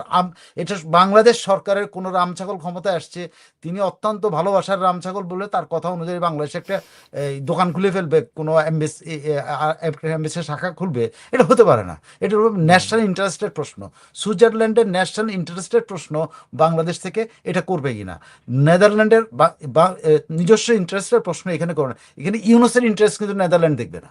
কিন্তু আমরা তখন কিন্তু মাতছি। আপনি তখন এই উপদেষ্টাগুলো লাভ হয়েছে যে ইউনুস আমাদের দুনিয়াকে ইউরোপ বানায় ফেলতেছে, নিয়ে আসতেছে সবকিছু। আপনি এই দুর্গন্ধ সচিব কত ব্রিফিং করছে এই ব্যাপারে। কিন্তু এই মানুষগুলি কি, কিন্তু এই মানুষগুলি যদি সচেতন হইতো তাহলে কিন্তু বুঝতে পারতো যে এটা সম্ভব না। আপনি থাইল্যান্ডকে বললে তো হবে না যে থাইল্যান্ড আমার বাঙালির সুবিধা, চিটং থেকে বেশি লোক থাইল্যান্ডে যায়, তো চিটংয়ে তুমি একটা খোলো কিনা, ব্রাঞ্চ অফিস খুলবে থাইল্যান্ড খুলবে না। কিন্তু থাইল্যান্ড যখন দেখবে না চিটংয়ে যদি একটা ব্রাঞ্চ খুলি, তাহলে আমার দেশের সাথে ব্যবসার লাভ হবে এবং অনেক ভিসা হবে, অনেক ব্যবসাপাতি হবে, তখন খুলবে, আমার জন্য খুলবে। এই যে কত বড় একটা ধোঁকাবাজি বাঙালির সাথে করছে, আর বাঙালি নাচা শুরু করে দিচ্ছে। আমি না, এই যে নাচুনে বাঙালি, এটা যখন আপনি কথাটা আসে, আমি যখন বলি আমার নিজের খুব খারাপ লাগে। আমার খারাপ লাগে এই জন্য যে আমার বলতে মুখ দিয়ে চলে আসে, আমি কি করবো। কিন্তু আমি জানি আমার উপর অনেক এটাও সত্য অসন্তুষ্ট কথা। হয়, না না, সত্য কিন্তু কথা, এর সত্য চাইতে কথা এর চাইতে বড় সত্য কি আর আছে বলেন? একটা লোক বলে ফেললো এখন থেকে ইউরোপের ভিসা হবে বাংলাদেশে, সেটা মহান করে সব পত্রিকায় ডেইলি স্টার ইয়া টিয়া সব ফাটায় ফেলাইলো, তারপর উনি সবাইকে আমন্ত্রণ জানালো, তারা আসলো, তারা তো ভদ্রলোক মানুষ, আসছে, টাকা পয়সা খরচ করে আসছে, শুনছে, কিন্তু তাদের কোনো মন্তব্য আপনি শুনছেন? কিন্তু পত্রিকাগুলো না। দিনের পর দিন হাইপ তৈরি করছে, বিভিন্ন টকশোতে হাইপ তৈরি করছে, বাংলাদেশ এখন ইউরোপ হয়ে যাচ্ছে, ইউরোপের সকল ভিসা এখান থেকে হবে। কিন্তু কি হইলো? কেউ কি জি। একবার সাড়া দিচ্ছে? কারণ কারো ন্যাশনাল ইন্টারেস্ট যদি বাংলাদেশে না থাকে, সিঙ্গাপুরে যদি ন্যাশনাল ইন্টারেস্ট না থাকে, সে চিটাগাংয়ে কেন ব্রাঞ্চ করবে রে ভাই? তার ন্যাশনাল ইন্টারেস্ট লাগবে তো, মানে তারা করে এই ব্যবসা। ইউনুস, যে সে মানুষের জন্য ন্যাশনাল ইন্টারেস্ট, আমার মনে হয় না যে তার তার ধান্দা ছাড়া অন্য কিছু ইউনুস বোঝে। এবং জুলাই জঙ্গিরা যে পালাচ্ছে সেটা তো এখন সবাই জানেন, বিভিন্ন জায়গায় মানে বিএনপির দ্বারা মাইরও খাচ্ছে, আওয়ামী লীগ মাঠে ফিরলে কী হবে জানি না। তবে ইউনুস দেখেন, সে যে তার বিরোধী দলের জন্যই বিপজ্জনক না, আওয়ামী লীগের মানুষদেরকে জেলখানায় হত্যা করছে, নানান নির্যাতন, আওয়ামী লীগকে নিষিদ্ধ করেছে, কিন্তু দেখেন সে জুলাই জঙ্গিদেরকেও বিপদে ফেলে গেল। মানে যারা তাকে ডেকে এনেছিল, যাদের কাছ থেকে সে ক্ষমতা পেয়েছে, তাদের বিপদে ফেলে গেল। এটাই হয় অবধারিত। আমরা একটু পরে জামাতের বেশ কিছু, জামাত যে একটা চিহ্নিত মুনাফিক, সেটা গণমানুষের কাছ থেকে শুনবো। ছোট্ট একটা মন্তব্য সাইফুল আলম ভাই আপনার কাছ থেকে শুনতে চাই। মন্তব্যটা হচ্ছে এই ব্যক্তিকে নিয়ে, এই যে মামুনুল হক, তার বাবা শাইখুল হাদিস তার উপাধি, এবং মাওলানা আজিজুল হক, সে বলছে 1971 সালে 71-এ আমগো অবস্থান ছিল নিরপেক্ষভাবে মুক্তিযুদ্ধের বিপক্ষে। তো এই রাজাকারের বাচ্চারা এখন বাংলাদেশে রাজনীতি করছে, এই লজ্জা আমরা কোথায় রাখি? বা এদের এত দম্ভ কিভাবে মানুষ গ্রহণ করে নিচ্ছেন? সাইফুল আলম ভাই। না, ইয়ে দেখেন আসাদ, আপনি 1971-এর পরে 54 বছর আপনি এদেরকে তো বাড়তে দিয়েছেন রে ভাই, আপনি এদেরকে বংশবৃদ্ধি করতে দিচ্ছেন, শুধু বংশবৃদ্ধি করার সুযোগ দেন নাই, আপনি আপনার কোলে তাকে আশ্রয় দিচ্ছেন, আপনার পরিবারে আশ্রয় দিচ্ছেন, আপনার পরিবারের সাথে সম্পর্ক হয়েছে, সমস্ত জায়গাতে তারা সম্পর্ক বিস্তার করেছে। তো সেখানে এইটা খুব অস্বাভাবিক কি এরা রাজনীতি করবে না? এটাই তো স্বাভাবিক ব্যাপার, কারণ আপনি তো তাকে আশ্রয় দিচ্ছেন আগে, আপনি তাকে শুধু আগে আগে 71 সালে যখন তাদেরকে লাথি মেরে বাড়ির বাইরে বের করে দেওয়া ছিল, আপনি বাড়ির কাচারি ঘরে শুধু আশ্রয় দেন না, কাচারি ঘরের পরে নিজের বাড়িতে এনে খাওয়াইছেন, তারপর নিজের বাড়িতে আশ্রয় দিচ্ছেন, নিজের মেয়ের সাথে বিয়ে দিচ্ছেন, তারপর আবার সেই মেয়ের বংশবৃদ্ধি হয়েছে, সেই বংশবৃদ্ধি আবার অন্য জায়গায় এফেক্ট করছে। তো এরা তো অনেক অনেক বিস্তার করছে রে ভাই। তো এরা তো রাজনীতি করবে। এখন আপনি এটা একটাই মাত্র সমাধান আছে, একটাই এখন একটা সমাধান হলো 71 দিয়ে আমরা সমাধান করতে পারবো না, পুরো সমাধান 71, কেন 71-এর ডেটা আমাদের কাছে নাই, বাট 24-এর ডেটা আমাদের কাছে আছে, 24-এর ডেটা আমাদের কাছে। This is the right thing. এই মুহূর্তে যে সরকারই আসুক, যদি দেশপ্রেমিক সরকার হয়, এই সরকার এই কাজটা করতে পারে। এদের যে ডাটাগুলো তৈরি হয়েছে, যেটা আছে সরকারের কাছে, জুলাই যোদ্ধা নামে, তারপরে গ্যাজেটদারি ইয়ে হিসাবে, কি আন্দোলনকারী হিসাবে, এক ক্যাটাগরি 1 আন্দোলনকারী, ক্যাটাগরি 2 আন্দোলনকারী, এদের সবার গ্যাজেট আছে, কিন্তু গ্যাজেটে এদের নাম আছে। তারপরে এদের কি বলে আহত হিসাবে ইকো দুঃখিত, জি করছে, জি জি জি, এখন আর করবে না, জি জি, আমি দুঃখিত। আহত হিসাবে এদের লিস্ট আছে, কিন্তু এই ক্যাটাগরি সরকার থেকে ভাতা পায়, প্লাস ওই জুলাই ফাউন্ডেশন থেকে যারা যারা ভাতা নিচ্ছে, এই লিস্টটা তো আমাদের কাছে আছে। এটা একদম সরকারের কাছে, সরকার, স্বরাষ্ট্র মন্ত্রণালয়, এরা সবাই মিলে এই লিস্ট কিন্তু আমাদের কাছে পাকাপোক্ত আছে। এটা একটা লিস্ট। আরেকটা লিস্ট কেমনে হতে পারে? আরেকটা লিস্ট হলো অনলাইনগুলো চেক করে, এবং টোটাল ইয়েগুলো সোশ্যাল মিডিয়া চেক করে, আপনার জাস্ট ওই সময়কার কর্মকাণ্ড, মানে এই 24 এবং এই সময় 24-এর পরবর্তী ধরেন 2-3 মাসের কর্মকাণ্ডগুলোর মধ্যে, বা পুরা 2 বছরের কর্মকাণ্ডের মধ্যে যাদেরকে আপনি লিস্টের মধ্যে পাবেন, সেরকম একটা লিস্ট করা হতে পারে, অনেক বড় হতে পারে। 15% জনগোষ্ঠী এই তালিকায় পড়বে, হতে পারে 20% জনগোষ্ঠী, কিন্তু আপনি তালিকাটা করা উচিত। তালিকাটা করলে সুবিধা রেখে 24 আমাদের একটা মাইলস্টোন হতে পারে, কেমন জানেন? অনেকে 24 একদম ফলাই দিতে চায়। আমি এখন মনে করি, আমার কিছুদিন যাবত এই উপলব্ধির হচ্ছে, 24 আমাদের সামনে নতুন সুযোগ এনে দিয়েছে, যে রাজাকার এবং রাজাকারের বাচ্চা এবং নাতিপুতিদের বিচার করা। এটা কিন্তু আমাদের সামনে বিশাল একটা সুযোগ এনে দিছে, যে আমরা এদের লিস্ট করা, এদের একদম তালিকা করা। তারপরে আরো কতগুলি আছে যারা বাড়িঘর পড়াইছে, যেসব যারা, ওদের তালিকাগুলা করা, যারা পুলিশ মারছে তাদের তালিকাগুলা করা, পুলিশের কাছে যে জিডিগুলো আছে সেগুলোর একটা তালিকা। এই টোটাল বিষয়টা হয়তো 6 মাসের কাজ হবে। 6 মাসের কাজের মধ্যে এদেরকে লিস্ট করা, লিস্ট করে এদেরকে সরাসরি সেকেন্ড ক্লাস সিটিজেন করে দেওয়া, বা থার্ড ক্লাস সিটিজেন করা যায়, যে তারা আমাদের সরকারি কোনো সুযোগ সুবিধা পাবে না, মানে আমার ট্যাক্সের টাকার কোনো সুযোগ সুবিধা ওরা পাবে না। সিম্পল। লেখাপড়া করতে চাও নিজের পাশায় পারলে পড়ালেখা করো, তুমি বাঁচতে চাও তুমি নিজে ছোটখাটো ব্যবসা করে, তোমার আমরা বিগ বিজনেসের লাইসেন্স দেবো না, তোমার আমি হয়তো ছোটখাটো তুমি কিছু করতে চাইলে আমি সেটা দেবো। এর মানে সেকেন্ড ক্লাস নাগরিক, থার্ড ক্লাস নাগরিকরা যেরকম সুবিধা পায় এরকম একটা ক্যাটাগরি করে এই 20% মানুষকে একদম চিহ্নিত করা। This is a real chance. আমরা 71-এ যেটা পারি নাই, 24-এরটা দিয়ে আমরা এটা করতে পারবো। এই কাজটা যদি সেগুলো কোনো ভাই, গবেষণা প্রতিষ্ঠানের মাধ্যমে মানুষ কিন্তু কোনো শুরু ইয়ের করে দিয়েছে। মাধ্যমে এটা যদি করা হয়, এই কাজটা যদি আমরা করতে পারি, সামাজিকভাবে যদি বিচ্ছিন্ন করে দেয়, এদের সাথে আমরা সম্পর্ক করব না, এদের বাড়ির সামনে আমরা সিল লাগিয়ে দেবো, এরা হলো জুলাই যোদ্ধা, এই সিল লাগাই দিতে হবে যাতে ওই বাড়ির সাথে কেউ সম্পর্ক না করে। এরকম করে যদি আপনি একটা শাস্তি দিতে পারেন একটা জেনারেশনকে, বিশ্বাস করেন, দেন দেন কিন্তু সব দেখেন। শুরু করে দিয়েছে পাকিস্তানে মানুষ। পাকিস্তানে বাংলাদেশ প্রেমিক মানুষ নাই, কিন্তু পাকিস্তানে বাংলাদেশ জিন্দাবাদ দেওয়ার লোক নাই, আর বাংলাদেশে না। পাকিস্তান জিন্দাবাদ দেওয়ার মতো লোক 20% আছে। Can you imagine of it? একদমই সত্য ভাইয়া। পাকিস্তানে আমি একটু উদাহরণ দিই।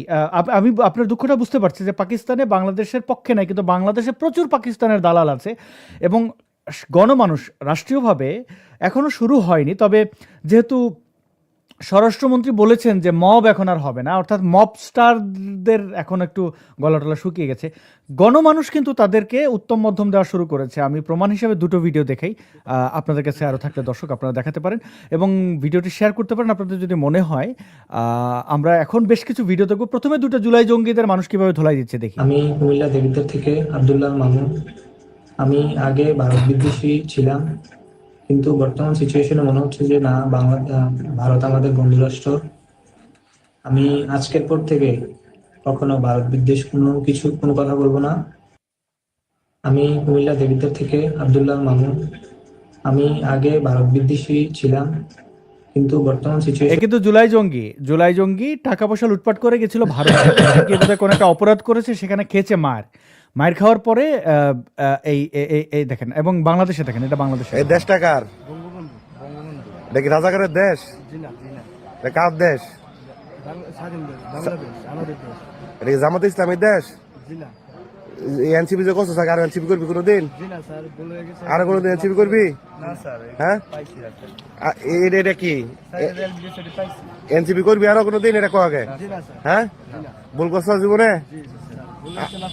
আজকের মতো মাফ করে দিলাম। কার দেশ? হ্যাঁ, ওটা কোনো রাজাকারের দেশ? রাজাকারের এই বাংলাদেশ ঠাই নাই। আলাপ শেষ। তো এরকম অনেক ভিডিও আছে, আমি জাস্ট দুটো দেখালাম সাইফুল আমিন ভাই, আমি আরও কিছু ভিডিও দেখাতে চাই। এদের যারা মেন্টর, যারা এদেরকে বিভ্রান্ত করেছে, এরা এই ছোট ছোট ছেলে পেলে শেখ হাসিনার শিক্ষা ব্যবস্থাকে কী অবস্থায় নিয়েছেন, কওমি জননী হয়েছেন তিনি, এই ছেলেপেলেগুলোকে মাদ্রাসায় ঢুকিয়েছেন। আজকে এখন যে ক্লিপগুলো দেখো, এখানে একটা উদাহরণ রয়েছে যে নাসিরুদ্দিন পাটোয়ারির মতো যারা জামাতের বিরুদ্ধে কথাবার্তা বলতো প্রকাশ্যে, আসলে কিন্তু অন্তরে তারা জামাত শিবিরের, তারা আত্মস্বীকৃত স্বীকার করেছে। সার্জিস, হাসনাত থেকে শুরু করে আপনি দেখেন, এই মাহফুজ থেকে শুরু করে সবকটা মাদ্রাসা থেকে আসা। এই পোলাপানদের বিশ্ববিদ্যালয়ে মানে পড়াশোনার সুযোগ দেওয়াটা, এটা ভুল হয়েছে না ঠিক হয়েছে তা আমরা জানি। এবং এদেরকে যে শেখ হাসিনার আমলে, এরা শেখ হাসিনার আমলেই জন্মেছেন, কিন্তু তারা কিভাবে বিভ্রান্ত হলো, বাংলাদেশের বিরুদ্ধে চলে গেলো, পাকিস্তান পন্থায় নিমজ্জিত হলো, বাংলাদেশটা ধ্বংসের দ্বার প্রান্তে, আমাদের দেশের গার্মেন্টস সেক্টরের অবস্থা ভয়াবহ। এই সব কিছুর আসলে দায় কোথা থেকে আছে সেটা আমার একটু বোঝার দরকার আছে। দেখুন, জামাতে ইসলাম যাদের টি শার্ট দিয়েছে তারা কি বলছে। দেবো না গেঞ্জি, ও সবাই কয় কি দাড়িওয়ালা এ দেবেন ও দেবেন, দোন আর জীবনে কোনদিন ভোট দিইনি, যে গেঞ্জি পরেছি দাড়িওয়ালার, খাইছি বিরিয়ানি ভাত, ভোট দিলাম যে জানে শিশি। একটা গ্রামের খেটে খাওয়া মানুষ, তাকে গেঞ্জি দিয়েছে এবং তাকে বিরিয়ানি খাইয়েছে, সে ভোট দিয়েছে ধানের শীষে, কিন্তু গেঞ্জি পরে আছে জামাত ইসলাম। কিছু খাবো কোনদিন দেবো না গেঞ্জি পরেছি, ও সবাই কয় কি দাড়িওয়ালা এ দেবেন ও দেবেন, দোন আর জীবনে কোনদিন ভোট দিইনি, যে গেঞ্জি পরেছি দাড়িওয়ালার, খাইছি বিরিয়ানি ভাত, ভোট দিলাম যে জানে শিশি। আচ্ছা, আমি একটু কনফার্ম করি, এগুলো স্ক্রিপ্টেড ভিডিও না, এক্সপ্রেশন দেখলে বোঝা যায়, এবং স্ক্রিপ্টেড কিনা সেটা আমার এই বিষয়ে পড়াশোনা আমি করিও, তো বোঝা যায় যে আমি চেষ্টা করেছি সিনেমাটোগ্রাফির ওই ইয়াটা থেকে যে ক্যামেরার পেছনে কাজটা কি হয়েছে সেটা বোঝার জন্য, এবং ফ্রেম কোন কোন জায়গায় কাটা হয়েছে সেটা বাছাই করে তারপর এগুলো দেখানোর চেষ্টা করছি। এবার দেখুন, এই রাজাকারের বাচ্চাদের, এরা যে মুনাফিক এদের বলা হয়, কেন বলা হয় দেখুন। মুক্তিযুদ্ধের চেতনার কথা মধ্যে বিভাজন তৈরি করে রেখেছে তোমরা, এই টাঙ্গাটা এখন আর চলবে না ইনশাআল্লাহ। এই একটা রাজাকারের বাচ্চা দেখতে পাচ্ছেন জামাতে ইসলামের ইয়েতে বসে শিবিরের সদস্য, তার ওস্তাদ কি বলে? মুক্তিযুদ্ধের চেতনাকে ধারণ করে আমরা একটি মানবিক বাংলাদেশ গড়ার দিকে এগিয়ে যাচ্ছি। এটাই হচ্ছে এদের মুখ এবং মুখোশ। এরা বলবে একটা, মানে কোনো কথাই স্থির থাকবে না। অসংখ্য ভিডিও আছে, দেখাই ছোট ছোট করে দেখি। দেখুন জামাত ইসলামী দেখতে পাচ্ছেন 6 নং রূপসী কার্যালয়, এটা হচ্ছে সিরাজগঞ্জে তার বক্তব্য। আমাদেরকে রাজাকার বলা যেতে পারে, কিন্তু আমাদেরকে আজ পর্যন্ত কেউ চরিত্রহীন টেন্ডারবাজ আর চাঁদাবাজি করতে আমাদেরকে কেউ দেখে না। ঠিক ঠিক বেড়া কথা হয়। আচ্ছা, তাদেরকে রাজাকার বলা যেতে পারে কিন্তু চরিত্রহীন বলা যাবে না। আমাদেরকে রাজাকার বলা যেতে পারে, তো তারা রাজাকারিটাকে এখন পর্যন্ত ভালো কাজ মনে করে। এইটা হচ্ছে, এবং এই জামাতি নারীদের তো দেখেছেন তারা দাঁড়ে দাঁড়িয়ে গিয়ে ভোট চেয়েছে। তাদের এই ছাত্রী সংস্থার অনেকে তাদেরকে অনেক, মানে তারা বাস্তবেই এটা করে, কাউকে মোটিভেট করার জন্য তার বিছানায় পর্যন্ত চলে যায়, এবং তাদের এটা বৈধতা রয়েছে দলের পক্ষ থেকে, এবং তাদের বিভিন্ন পুরুষ সদস্যদেরকে শারীরিকভাবে তারা মানে এটা খুব দুঃখজনক। আমাদের মা বোনদেরকে আসলে জামাত ইসলামের প্রধান আমির চুম্মা আমির যে বেশ্যা বলেছে, সেটা আসলে তার দল থেকেই চিন্তা বিবেচনা করেছে, কারণ তারা তো তাদের দলে নারীদেরকে বেশ্যা হিসাবেই বিভিন্ন নারী পুরুষের কাছে পাঠায়, এবং তারা অন্য মা বোনদেরকেও বেশ্যা মনে করে। শুনুন এই নারীদের মুখে। বিগত 19 বছরে কি আমরা গোপনীয়ভাবে কাজ করেছি? আমরা কি প্রকাশ্যে ছিলাম? আচ্ছা, এই বক্তব্য থেকে তারা গুপ্ত কিনা এই প্রশ্নটা করেছে। শেখ হাসিনা এই ধরনের নারীদেরকে তালেবানের তুলনা দিয়ে বলছিলেন যে জীবন্ত একটা তাঁবু হেঁটে যাচ্ছে। তাঁবু মানে টেন্ট। তো দেখুন এই নারী বলছে আমরা কি গুপ্ত? আরে আপা, আপনি আপা না খালাম্মা না কি আমি তো জানি না, নাকি এটার ভেতরে সাদিক কায়েম বসে আছে? কারণ চেহারার ভেতরে আপনি তো গুপ্ত। আপনি রাজনীতি করবেন আমাদের দেশে, আপনি দেখুন খালেদা জিয়ার দিকে তাকালে কত সুন্দরভাবে তিনি তার মতো করে, বা তার নাতি জায়মা, মানে এই বাংলাদেশে আপনি বোরকা পরবেন, ঘোমটাও দেবেন, আবার বাঙালির সাদা স্বাভাবিক কাপড়ও পরবেন, এটা আপনার স্বাধীনতা। কিন্তু আগাগোড়া আপাতমস্তক বস্তায় বন্দি করে সে বলছে যে আমরা কি গুপ্ত কিনা। এবং তারই দলের একই এই ছাত্রী সংস্থারই এই জামাতের নারী সদস্যরাই কি বলে আমরা দেখবো এই ভিডিওতে। কি গুপ্ত? বিগত 19 বছরে কি আমরা গোপনীয়ভাবে কাজ করেছি? আমরা কি প্রকাশ্যে ছিলাম? সবাই আমরা জামাতের লোকই, কিন্তু এতদিন মনে করেন যে আমরা গোপনে ছিলাম, এখন বের হয়েছি। সবাই আমরা জামাতের লোকই, কিন্তু এতদিন মনে করেন যে আমরা গোপনে ছিলাম, এখন বের হয়েছি। গুপ্ত? বিগত 19 বছরে কি আমরা গোপনীয়ভাবে কাজ করেছি? সবাই আমরা জামাতের লোকই, কিন্তু এতদিন মনে করেন যে আমরা গোপনে ছিলাম, এখন বের হয়েছি। কিছু বলার আর মানে ভিডিওগুলো ওইভাবেই রেখেছি, কিছু আর জন্য বলতে না হয়। এই হচ্ছে আরেক রাজাকারের বাচ্চা, নাসিরউদ্দিন পাটোয়ারি তার নাম। শুনুন তার মুখ থেকে তার অতীত এবং বর্তমান শুনবেন। জামায়াত ইসলামের কাছে আহ্বান রাখবো, ভণ্ডামি বাদ দেন আপনারা। ভণ্ডামি বাদ দিয়ে অন্তরে কি আছে একটু খুলে বলেন। বাংলাদেশে জামাত একটা বাইক দেওয়ার চেষ্টা করতেছে যে তারা খুব সংস্কারের পক্ষে, কিন্তু বিএনপি খারাপ হলেও একদিকে ভালো যে তারা যে সংস্কারের বিপক্ষে এটা জনগণের সামনে সরাসরি বলে। এ জামাতকে মুনাফিক বলেছে, ধর্ম ব্যবসায়ী বলেছে। এবার দেখুন সে নিজেই আসলে জামাতের মাল, হ্যাঁ জামাতের প্রোডাক্ট। সে একটা পডকাস্টে ভালো ছিল, ওদের মনে সংগঠন থেকে ভালো ফাইন্যান্স আসতো, টাকা পয়সা আসতো। ওরা নির্যাতিত বেশি, বাট কিন্তু সবাই একসাথে বসে খাওয়া দাওয়া করতো। তো পরে আমি শিবিরের সাথে মিশে গেলাম, দেখি যে ওদের পরিবেশটা ভালো এবং সবাই একসাথে খাওয়া দাওয়া করে। এবং তো আমি তো ছোট ছিলাম, দেখা গেছে ওরা ফল টল নিয়ে আসলো, আমাকে বেশি খাওয়াইতো। পরে ডাবির তৎকালীন শিবিরের প্রেসিডেন্ট ছিল যে মোহাব্বত, উনি তার্কিত একটা কনফারেন্সে যাওয়ার সময় ওনাকে আটকিয়ে নিয়ে আসে একদম এয়ারপোর্ট থেকে। পরে উনি আমাকে ইংলিশ পড়ানো শুরু করলো। তারপরে আমার ডিপার্টমেন্টের পরবর্তীতে আমি তো মার্কেটিং এ চান্স পেয়েছি, তো ডাবির মার্কেটিং ডিপার্টমেন্টের আশিকির নামে এক ভাই, উনি আমার ইংলিশ পড়ানো শুরু করলো, এক ভাই বাংলা পড়ানো শুরু করলো। তো পরে আমারও প্রিপারেশনটা খুব ভালো হচ্ছিল এবং তাদের সাথে আমি ইংরেজি চর্চা করতাম, বাংলা চর্চা করতাম, সবকিছু চর্চা করতাম। আমার কাছে, আমি তো থিওলজিক্যাল স্কুলে ছিলাম, আমি ছাত্র শিবিরের যে মিটিং মিছিল এগুলা বুঝতাম না। আমি হলো মওদুদি কি, ইসলামিক আন্দোলন কি, ওইটা বুঝতাম। ক্যাম্পাসে এসে যে মানে আমরা বিবিএ ফ্যাকাল্টিতে বা ছাত্র শিবির এখানে খুবই যে অ্যাক্টিভ এরকম ছিল না, এবং ক্যাম্পাস লাইকে ছাত্র শিবির ওই সময় অত বেশি অ্যাক্টিভ ছিল না। তো আমার কাছে তো মনে হয়েছিল যে আন্দোলনটা অনেক বেশি করা জরুরি। তো ছাত্র শিবিরের যারা ছিল তারা যোগাযোগ করেছে এবং আমার আব্বু চাইতো যে আমি ছাত্র শিবির করি, কিন্তু আমি অ্যাক্টিভলি ওইভাবে মানে জড়িত হই নাই। কিন্তু FBS এ একটা সময় ছিল যখন আমরা খুব খাওয়া দাওয়া করতাম, ছাত্র শিবিরের বাইরে আসতো এবং একসাথে সবাই আড্ডা টাড্ডা দিতাম। এবং পরবর্তীতে পরে বললাম, ভাই আমার জন্য এখন এটা হবে না, আমি একটা আন্দোলন করি, আমি এই লাইনের লোক না, অর্থাৎ শিবির করে অনেক উপরে উঠবো অথবা কোনো কিছু। আর তৎকালীন সময় শিবির করলে অনেক বড় পানিশমেন্ট আসতো, পানিশমেন্টটা আসলো হাত পা ভেঙে হলের সামনে ফালায় রাখতো, অর্থাৎ পরে মশা মাছি সবকিছু কামড়াইতো, সকালবেলায় হলো পুলিশ এসে নিয়ে যেত আর কি। কর্মী এটা হয়েছিল কখন ছাত্র শিবিরের? কর্মীটা হয়েছিলাম ওই যে দারুণে যাতে থাকাকালীনও।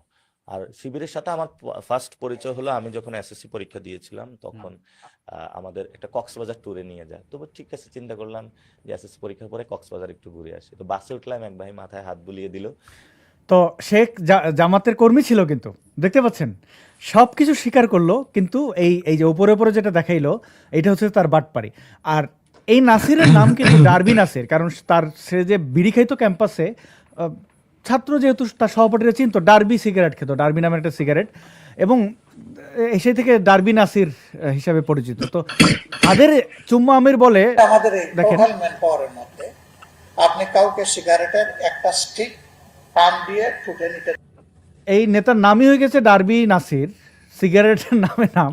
অথবা ওই যে SM শাহরিয়ার কবির নামের একটা লোক সিগারেট খাইতেছিল চিপা চাপায় বসে, সেগুলো তো আপনারা দেখেছেন। তো এটা হচ্ছে জামাতের মুনাফিকদের আসল চরিত্র। তো এদের কথা আর কি বলবো, আরও কয়েকটা ভিডিও দেখি তাদের। এই যে এখন তারা নেমেছে কি ঝাড়ু দেওয়াতে, বাটপারের কোনো শেষ নাই। দেখেন ঝাড়ু দিচ্ছে, যেমনটা নরেন্দ্র মোদীকে দেখেছেন আপনারা দিল্লিতে। এই বাটপারির শেষ কোথায়? আর আরেকটা এই শেষের দিকে আমরা এই ভিডিওটা দেখে সাইফুল আলম ভাই এই মুনাফিকের মন্তব্য জানতে চাইবো জামাতের কাছ থেকে। আমি এই জনসভায় আহ্বান জানাচ্ছি, তাকে মেহরবানি করে এমন একটি উদাহরণ আমাদের সামনে পেশ করেন। Wake up to reality. জামাতে ইসলাম করাটা আপনার আমার নৈতিক দায়িত্ব। কি দায়িত্ব? তিনি বলেছেন জামাত ইসলামী নাকি জান্নাতের টিকিট বিক্রি করছে। তা আমি এই জনসভায় আহ্বান জানাচ্ছি, তাকে মেহরবানি করে এমন একটি উদাহরণ আমাদের সামনে পেশ করেন। Wake up to reality. জামাতে ইসলাম করাটা আপনার আমার নৈতিক দায়িত্ব। কি দায়িত্ব? নৈতিক দায়িত্ব। কি জন্য? যদি আপনি জান্নাতে যেতে চান, জান্নাতে যেতে না হলে কোনো সমস্যা নেই, কারণ 72 এর মধ্যে প্রথম কাতারে থাকতে চাইলে জান্নাত পেতে চাইলে জামাতে ইসলাম করতে হবে, এর মধ্যে আর দ্বিতীয় কোনো অপশন নাই বাবা। গজব বেইজ্জতি। আপনার আমার নৈতিক দায়িত্ব। কি দায়িত্ব? নৈতিক দায়িত্ব। কি জন্য? যদি আপনি জান্নাতে যেতে চান, জান্নাতে যেতে না হলে কোনো সমস্যা নেই, কারণ 72 এর মধ্যে প্রথম কাতারে থাকতে চাইলে জান্নাত পেতে চাইলে জামাতে ইসলাম করতে হবে। এই জান্নাতের টিকিট বিক্রেতা দেখতে পেয়েছেন, তাদের দলের নেতা বলে কেউ টিকিট বিক্রি করে নেয়। আবার এগুলো চাক্ষুষ, মানে এরা যে কত বড় মুনাফিক এবং কত বড় বাটপার সেটার উদাহরণ দেওয়ার জন্য এই ভিডিওগুলো। যুবকদেরকে আমরা বেকার ভাতা দিয়ে অপমানিত করতে চাই না। A few moments later. চাকরি দিতে যদি না পারি তো বেকারদেরকে আমরা বেকার ভাতা দেবো। আমাদের যুবকদেরকে আমরা বেকার ভাতা দিয়ে অপমানিত করতে চাই না। A few moments later. চাকরি দিতে যদি না পারি তো বেকারদেরকে আমরা বেকার ভাতা দেবো। এই হচ্ছে যে এটার নাম গোলাম পারওয়ার না ভাই? হ্যাঁ হ্যাঁ হ্যাঁ হ্যাঁ। এই আর সূর্যচন্দ্র নাকি তার জন্য আল্লাহ আটকে রাখছে, শোনেন। ভোট দিতে যাবেন, আল্লামা সাইদি হযরত সেখানে উপস্থিত থাকবে, তার চেহারাটা একটু খেয়াল করবেন, অন্য মার্কায় ভোট দিতে পারবেন না, সাইদি সাহেবের দাবি পাল্লা মার্কায় আপনাকে ভোট দিতে হবে। ভোট কেন্দ্রে নাকি সাইদি থাকবে, সাইদিকে এরা চাঁদে পাঠায়, ভোট কেন্দ্রে পাঠায়, কত জায়গায় যে পাঠায়। ভাই আমার মনে চায় আল্লাহকে জিজ্ঞাসা করি, আল্লাহ গো দুনিয়াতে শয়তান পাঠাইবা তাহলে কেন জামাত পাঠাইলা? দুনিয়াতে মুনাফিক আব্দুল্লাহ ইবনে উবাই পাঠাইবা তাহলে কেন জামাতের মতো নামদারি মুনাফিক দুনিয়াতে পাঠাইলা? এই ভদ্রলোক সাইদের সুরে বললেন আর কি। এটাই বাস্তবতা কিনা। সাইফুল আলম আপনি অনেকগুলো ক্লিপ দেখলেন এবং দর্শকরা দেখলেন যে মুখ এবং মুখোশ জামাতের, এরা সকালে এক কথা বলে, বিকালে এক কথা বলে, এদের আমির এক কথা বলে, এদের পরবর্তী যে পদে থাকে সে এক কথা বলে, পাটোয়ারি জামাত বিরোধী কথা বলে, আবার সে শিবির করেছে। পদে পদে পদে পদে মিথ্যাচার, বাটপারি, ধর্ম ব্যবসা। এদের পতনটা কিভাবে, মানে আমরা তো রাজনৈতিকভাবে তাদের পতন দেখলাম, গণমানুষের বিচার এই যে সমন্বয়কদের সামনে আসলে খারাপই আছে, অনেকেই বলছেন তাদের মাইটের খাওয়ার ব্যাপক সম্ভাবনা রয়েছে। আপনি যদি একটু পুরো বিষয়টা আমাদেরকে একটু বলতেন কি হইতে পারে সামনে। দেখেন, প্রথমত হলো জামাতের অনেকের কাছে সংসদে ৭৭ আসন অনেক বড় আসন, কিন্তু আমি যতটুকু হিসাবটা দেখেছি যে সংখ্যায় ভোট পড়েছে, যতগুলি ভোট পড়ছে, সেখানে তারা ধরেন বলতেছে যে তারা কত 20-30% মতো ভোট পেয়েছে। তার মানে 100-র মধ্যে তারা 30% পেয়েছে, মানে যেগুলো পড়ছে, যে ভোটটা পড়েছে তার মধ্যে তারা 30% পেয়েছে। তাহলে এইটার সংখ্যা কিন্তু অনেক কম।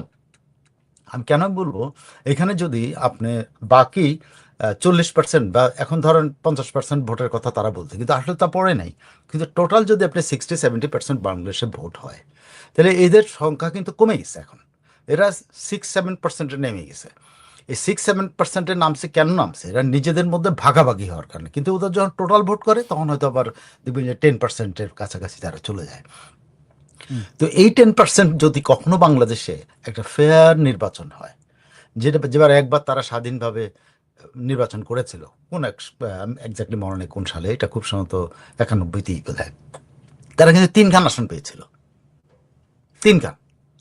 তো ওরা ওই 3খানেই কিন্তু আছে, হয় আরো হয়তো কমে গেছে পার্সেন্টেজ, মানুষের আমাদের জনসংখ্যার ভিত্তিতে কমেছে, কিন্তু কারণ 3টা না পাইলে আপনি যদি খুবই পজিটিভ ইয়েতে দেখেন 5টা পাইলো, 7টা পাইলো, কিন্তু 77টা কিন্তু এটা কেন?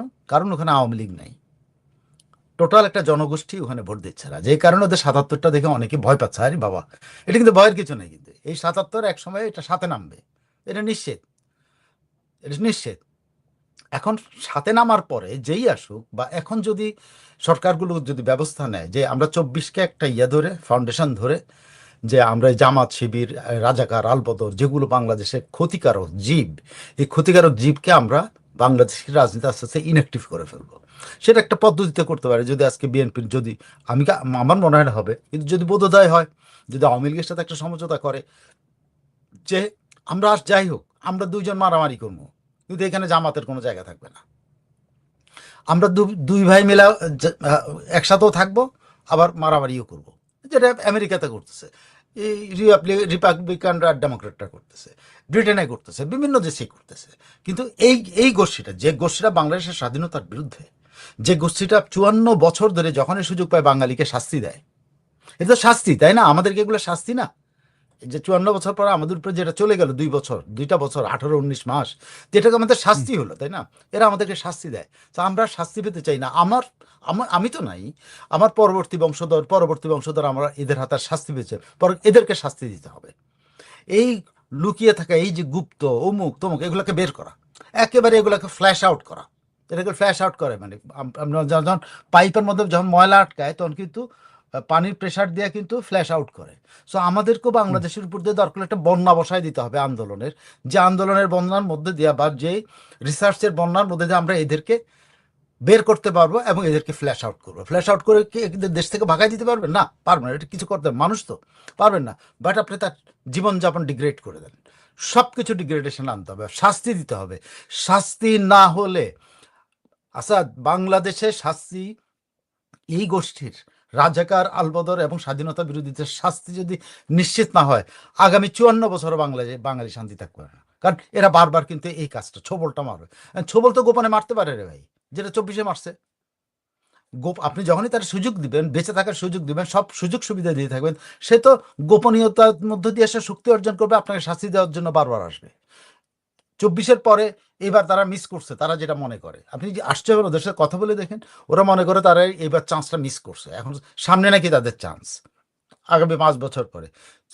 সরকারের সুবুদ্ধির উদয় হোক, এই 5 বছর পর্যন্ত তারা যেন চান্স না পায়, কারো উপরে যেন চান্স না নিতে পারে, সেটার জন্য এখনই ব্যবস্থা নেওয়া উচিত। এবং আমি মনে করি জনগণেরও এই দাবিটা সামনে নিয়ে আসা উচিত যে না, বহুত এনাফ ইজ এনাফ, তোমরা বহু রাজাগারি করছো, আমাদের সাথে বহুবার বেইমানি করছো, আমরা তোমাদের খালি প্রত্যেকবার মাফ করে দিই, 24-এরটা মাফ করা যাবে না। 71 আপনি পারবেন না, এখন 71-এর ওই কালপিটদেরকে সব খুঁজে বের করতে পারবেন না, বাট 24-এর কালপিটদেরকে আপনি খুঁজে বের করতে পারেন, possible, and punish them, just punish them. এবং আমি মনে করি সোশ্যাল মিডিয়াতেও এই দাবিটা উঠা উচিত যে পানিশ দিস রাজাকার্স, পানির দেশ এই যে কিনা কয় যে 24 জুলাই যোদ্ধাদের, তাইলে বাংলাদেশ একটা জায়গাতে যাবে, যে আর বাংলাদেশে আকামগুলা হবে না। তারপর আরো একটা হওয়া উচিত, বাংলাদেশ সেনাবাহিনীর যত কর্মকর্তা কর্মচারী বাংলাদেশ বিরোধী অবস্থান নেয়, বাংলাদেশের সংবিধান বিরোধী অবস্থান নেয়, বাংলাদেশের সার্বভৌমত্ব বিরোধী অবস্থান নেয়, তাদেরও শাস্তি হওয়া উচিত, বিচার হওয়া উচিত। Thank you. জি, অনেক ধন্যবাদ সাইফুল আমিন ভাই। আমরা একদম শেষের দিকে। প্রিয় দর্শক, আপনারা অনেকেই অনেক ধরনের কমেন্ট করেছেন, সেই কমেন্টগুলো আমরা পড়ে দেখারও চেষ্টা করেছি। অনেকেই দুঃখ প্রকাশ করেছেন যে গীতা পাঠ করা হয়নি শপথের সময়। আসলে কোনো ধর্মগ্রন্থই পাঠ করা উচিত না। এই ধর্মগ্রন্থ পাঠ করে আসলে কি হয়? হয় না তো কিছুই। তো তবে এই বৈষম্যটা করা হয়েছে, সেটা দুঃখজনক। এরপরে আরেকজন মেঘমল্লার বসু বিষ খেয়েছে, এই বিষয়ে জানতে আমি কি করে বলবো সে কেন বিষ খেয়েছে, তার মনে কি ছিল? একজন মানুষ যদি বিষ খায়, মরে যাওয়ার চেষ্টা করে, আর মেঘমল্লার বসুকে আমার সন্দেহ হয় সে জামাতের পারপাস সার্ভ করেছে, এবং আর্থিকভাবে আমি তার খুব কাছের কর্মীর কাছ থেকে জানি যে সে 7-8টা ফ্ল্যাটের মালিক হয়ে গেছে এই এই এই পরিবর্তিত পরিস্থিতিতে, অর্থাৎ 5ই আগস্টের পর। তো এরা তো বামপন্থী, একটু ওই এই একটু আগে যে ছেলেটাকে দেখালাম পালিয়ে যাওয়ার চেষ্টা করলো দিল্লি থেকে, ওদের মতো এতটা বোকা না, ওরা অনেক স্মার্ট এবং অনেক স্মার্টভাবে টাকা পয়সা তসরুপ করবে। যাই হোক, আমরা একদম শেষের দিকে। সাইফুল আমিন ভাই, অনেকগুলো বিষয় আমরা উপস্থাপন করার চেষ্টা করেছি, কিছু কিছু বিষয় হয়তো বাদ গেছে, পরবর্তীতে চেষ্টা করবো। সামনের শুক্রবারে সাইফুল আমিন ভাইয়ের সাথে আবার এই জানা অজানার 9ম পর্বে দেখা হবে। আর আজকে থেকে এই সামনের সপ্তাহ পর্যন্ত যে সময়গুলো, এর মধ্যে যদি কোনো গুরুতর ঘটনা বাংলাদেশে ঘটে, তাহলে অবশ্যই তাৎক্ষণিক নিয়ে সাইফুল আমিন ভাই আমাদের সামনে আসবেন, এবং সেটা যে কোনো সময় হতে পারে, বাংলার সময় 10টা, রাত 11টা হতে পারে। আপনারা যারা দেখছিলেন তাদেরকে একটা অনুরোধ যে হ্যাঁ, আপনারা ইউটিউব থেকে দেখছিলেন, এটা খুব ভালো। ফেসবুকে একটু প্রবলেম করে, তো ইউটিউব থেকে অনেকটা মোটামুটি ভালোই 1000-2 মানুষ দেখছিলেন, আপনাদেরকে ধন্যবাদ জানাই। শেয়ার করতে পারেন। সাইফুল আমিন ভাই, আপনার কাছ থেকে শেষ বক্তব্য শুনতে চাই। আপনি বরাবর আমাদেরকে পরামর্শ দিয়ে থাকেন, যে আহ্বান জানিয়ে থাকেন, তার মধ্যে অন্যতম ইউনুসকে বয়কট করা, সেটি আমরা জানি, এবং ইউনুসের বয়কট, তার স্থাপনাগুলোর আরও কি কি হবে সেটা মোটামুটি লক্ষণ দেখতে পাচ্ছি, ভালো না তার জন্য। এই যে আমাদেরকে যদি একটু শেষ বক্তব্য। শেষ বক্তব্যটা দেওয়ার আগে আমি একটা মন্তব্যের উত্তর দিতে চাই।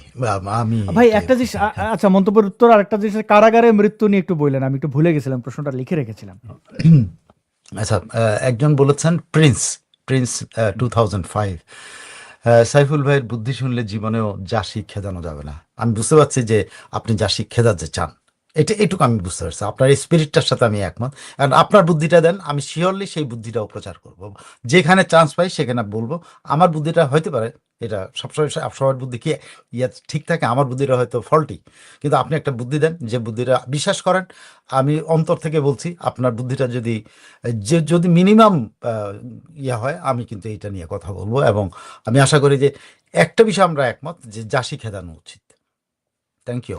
কিন্তু সমস্যাটা হচ্ছে যে এই লোক, এই যে প্রিন্স, উনি যে নাসিরউদ্দিন পাটোয়ারি নন, মানে গুপ্ত যে নন, তা বুঝবো কি করে? জামাত শিবিরের তো আসলে তিনি একটা বুদ্ধি বুদ্ধি দিলে বোঝা যাবে। ওকে, যাই হোক, কারাগারে যে হত্যা, জি, আমি এটা কেন, আপনি যখন এই কথাটা উঠেছেন, এটা খুব দুঃখজনক যে একটা সরকারের ক্ষমতা গ্রহণের 3 দিনের মাথায় একটা কারাগারে এরকম একটা ঘটনা ঘটলো। তো এর আগে ইউনূস সরকারের আমলে 178 জনের মতো এরকম কারাগারে মারা গেছেন, যাদেরকে বলা হচ্ছে হত্যা করা হয়েছে সিস্টেম্যাটিক্যালি। ইভেন সেখানে নুরুল মজিদ হুমায়ুনের মতো একজন বীর মুক্তিযোদ্ধাকে, তার লাশকে পর্যন্ত হাতকড়া লাগানো ছিল, তিনি মৃত লাশের মধ্যে কিন্তু হাতকড়া লাগানো ছিল। এবং তাকে যখন কারাগারে নিয়ে আসা হয়, তখনও কিন্তু উনি অজ্ঞান ছিলেন, তারা বলছে অজ্ঞান ছিল, তখনও কিন্তু ওনার হাতের মধ্যে হাতকড়া ছিল। এটা কোন মানবাধিকার, কোন মানব জাতি আমরা, কোন দেশ কোন বাঙালি আমরা জানি না। তবে এই সরকারের আমলে এরকম একটা ঘটনা ঘটবে এটা আমি কল্পনা করি নাই, বাট দিস হ্যাপেন্ড। সো এইটা যেন আর না ঘটে, আমি মনে করবো নতুন সরকার নিশ্চয়ই এই ব্যাপারটা দেখবেন। কারণ কারাগার হয় হলো সবচেয়ে নিরাপদ স্থান, যেখানে সরকার নিরাপত্তার দায়িত্বে থাকে। কারাগারের নিরাপত্তার দায়িত্ব সরকারের। কারাগার এবং পুলিশের কাস্টডি যেটাই থাকুক না কেন, সেটা কিন্তু পুলিশের কাছে। আপনাকে যখন অ্যারেস্ট করে ফেলো, তখন আপনার নিরাপত্তার দায়িত্ব কিন্তু পুলিশের। আপনার কারাগারে যখন যাবেন, তখন কারাগারের দায়িত্ব আপনার নিরাপত্তা, বা যাকে আটক করবে তার নিরাপত্তা। কিন্তু সেই কারাগারে যখন আপনি মারা যান, এবং সেটা যখন কোনো বিচার হয় না, খুব দুঃখজনক। বাংলাদেশে এই ঘটনাগুলো গত 2 বছর যাবৎ ঘটতেছে। এই সরকারের আমলে আমি এটা মোটেও আশা করি না, বাট ইট হ্যাপেন্ড। গতকাল একজন মারা গেছে। সো এটা নিন্দা জানানোর ভাষা আমার নাই। আমি আশা করি সরকারের মধ্যে বোধোদয় হবে, কারণ সরকার নতুন, এখন পর্যন্ত তারা সব কিছু হয়তো তাদের ইয়েতে নাই, তারা নিশ্চয়ই ব্যাপারটাতে সচেতন হবে। আর যথারীতি সবার প্রতি অনুরোধ, আমি যে অনুরোধটা করি, গ্রামীণ বয়কট করেন। ইউনুসকে যেখানে পাবেন সামাজিকভাবে বয়কট করবেন। ইউনুসকে যেখানে পাওয়া যাবে সেখানে একটা সাউন্ড দিয়ে হলেও বলতে হবে যে ইউনুস তোমাকে আমরা অপছন্দ করি, বয়কট ইউনুস, এই স্লোগান দেবেন। ইউনুসকে সামাজিকভাবে যে জায়গায় পাওয়া যাবে, যত বড় অনুষ্ঠানে পাওয়া যায়, তার একটু হ্যাকলিং করে ছেড়ে দেবেন। হ্যাকলিং মানে কি? একটু নাজেহাল করবেন কথা দিয়ে, আমি শারীরিকভাবে বলছি না, কথা দিয়ে তাকে নাজেহাল করে, তাকে প্রশ্ন করবেন এবং ইউনুসকে ছাড় দেবেন না। আর ইউনুসের প্রোডাক্টগুলির উপরে বয়কট করে ইউনুসকে জানাইতে হবে যে আমরা তাকে কি পরিমাণ অপছন্দ করি, বাঙালি জাতির কি পরিমাণ ক্ষতি সে করে দিয়ে গেছে। অনেক ধন্যবাদ। জি, অনেক ধন্যবাদ সাইফুল আমিন ভাই, আপনি আমাদেরকে সময় দিয়েছেন, সমৃদ্ধ করেছেন, অনেকগুলো বিষয় আমাদেরকে আলোকিত করেছেন। প্রিয় দর্শক, আমি বিদায় নিচ্ছি। তবে পলাশ, তিনি অনেকবারই কমেন্টে করেছিলেন শেষটা আওয়ামী লীগের ফেরা নিয়ে কিছু বলেন। আওয়ামী লীগ ফিরবে তো অবশ্যই, কিন্তু এই আওয়ামী লীগকে নিজেকে সাংগঠনিক সিদ্ধান্ত জানাতে হবে আমাদেরকে। আমরা অনুমান করতে পারি যে আওয়ামী লীগ শীঘ্রই ফিরবে। তাছাড়া আওয়ামী লীগের অনেকেই ভারতের দিকে তাকিয়েছেন, মনে করছেন ভারত তাদেরকে ফিরিয়ে দেবেন না। ভারত কোনোভাবেই এই কাজটি করবে না। ভারত এভাবে যেচে পড়ে কিছুই করে না। এবং এই যে জুলাই জঙ্গি মাহাদি হাসান, দেখলেন যে ভারত চাইলে কিন্তু তার বিরুদ্ধে একটা মিথ্যা অভিযোগ দিয়ে তাকে জেলে রাখতে পারতো, যে তার কাছে মাদক পাওয়া গেছে। খুবই সহজ, কিন্তু তারা এটা করে না। ওরা আসলে আইনের বাইরে গিয়ে কিছু করে না। আর বাংলাদেশের এই প্রেক্ষাপটে আওয়ামী লীগকে এসে ফিরিয়ে দেবে, এই কাজ ভারত কখনো করবে না। আওয়ামী লীগকে তার নিজ যোগ্যতায় ফিরতে হবে এবং আওয়ামী লীগ সেটা করবে বিশ্বাস করি। সবাই ভালো থাকবেন। বাংলাদেশ এবং ভারতের যারা দেখছিলেন তাদেরকে শুভরাত্রি, এবং বিশ্বের যে এখান থেকে দেখছেন যার যার সময় অনুযায়ী শুভ সময়।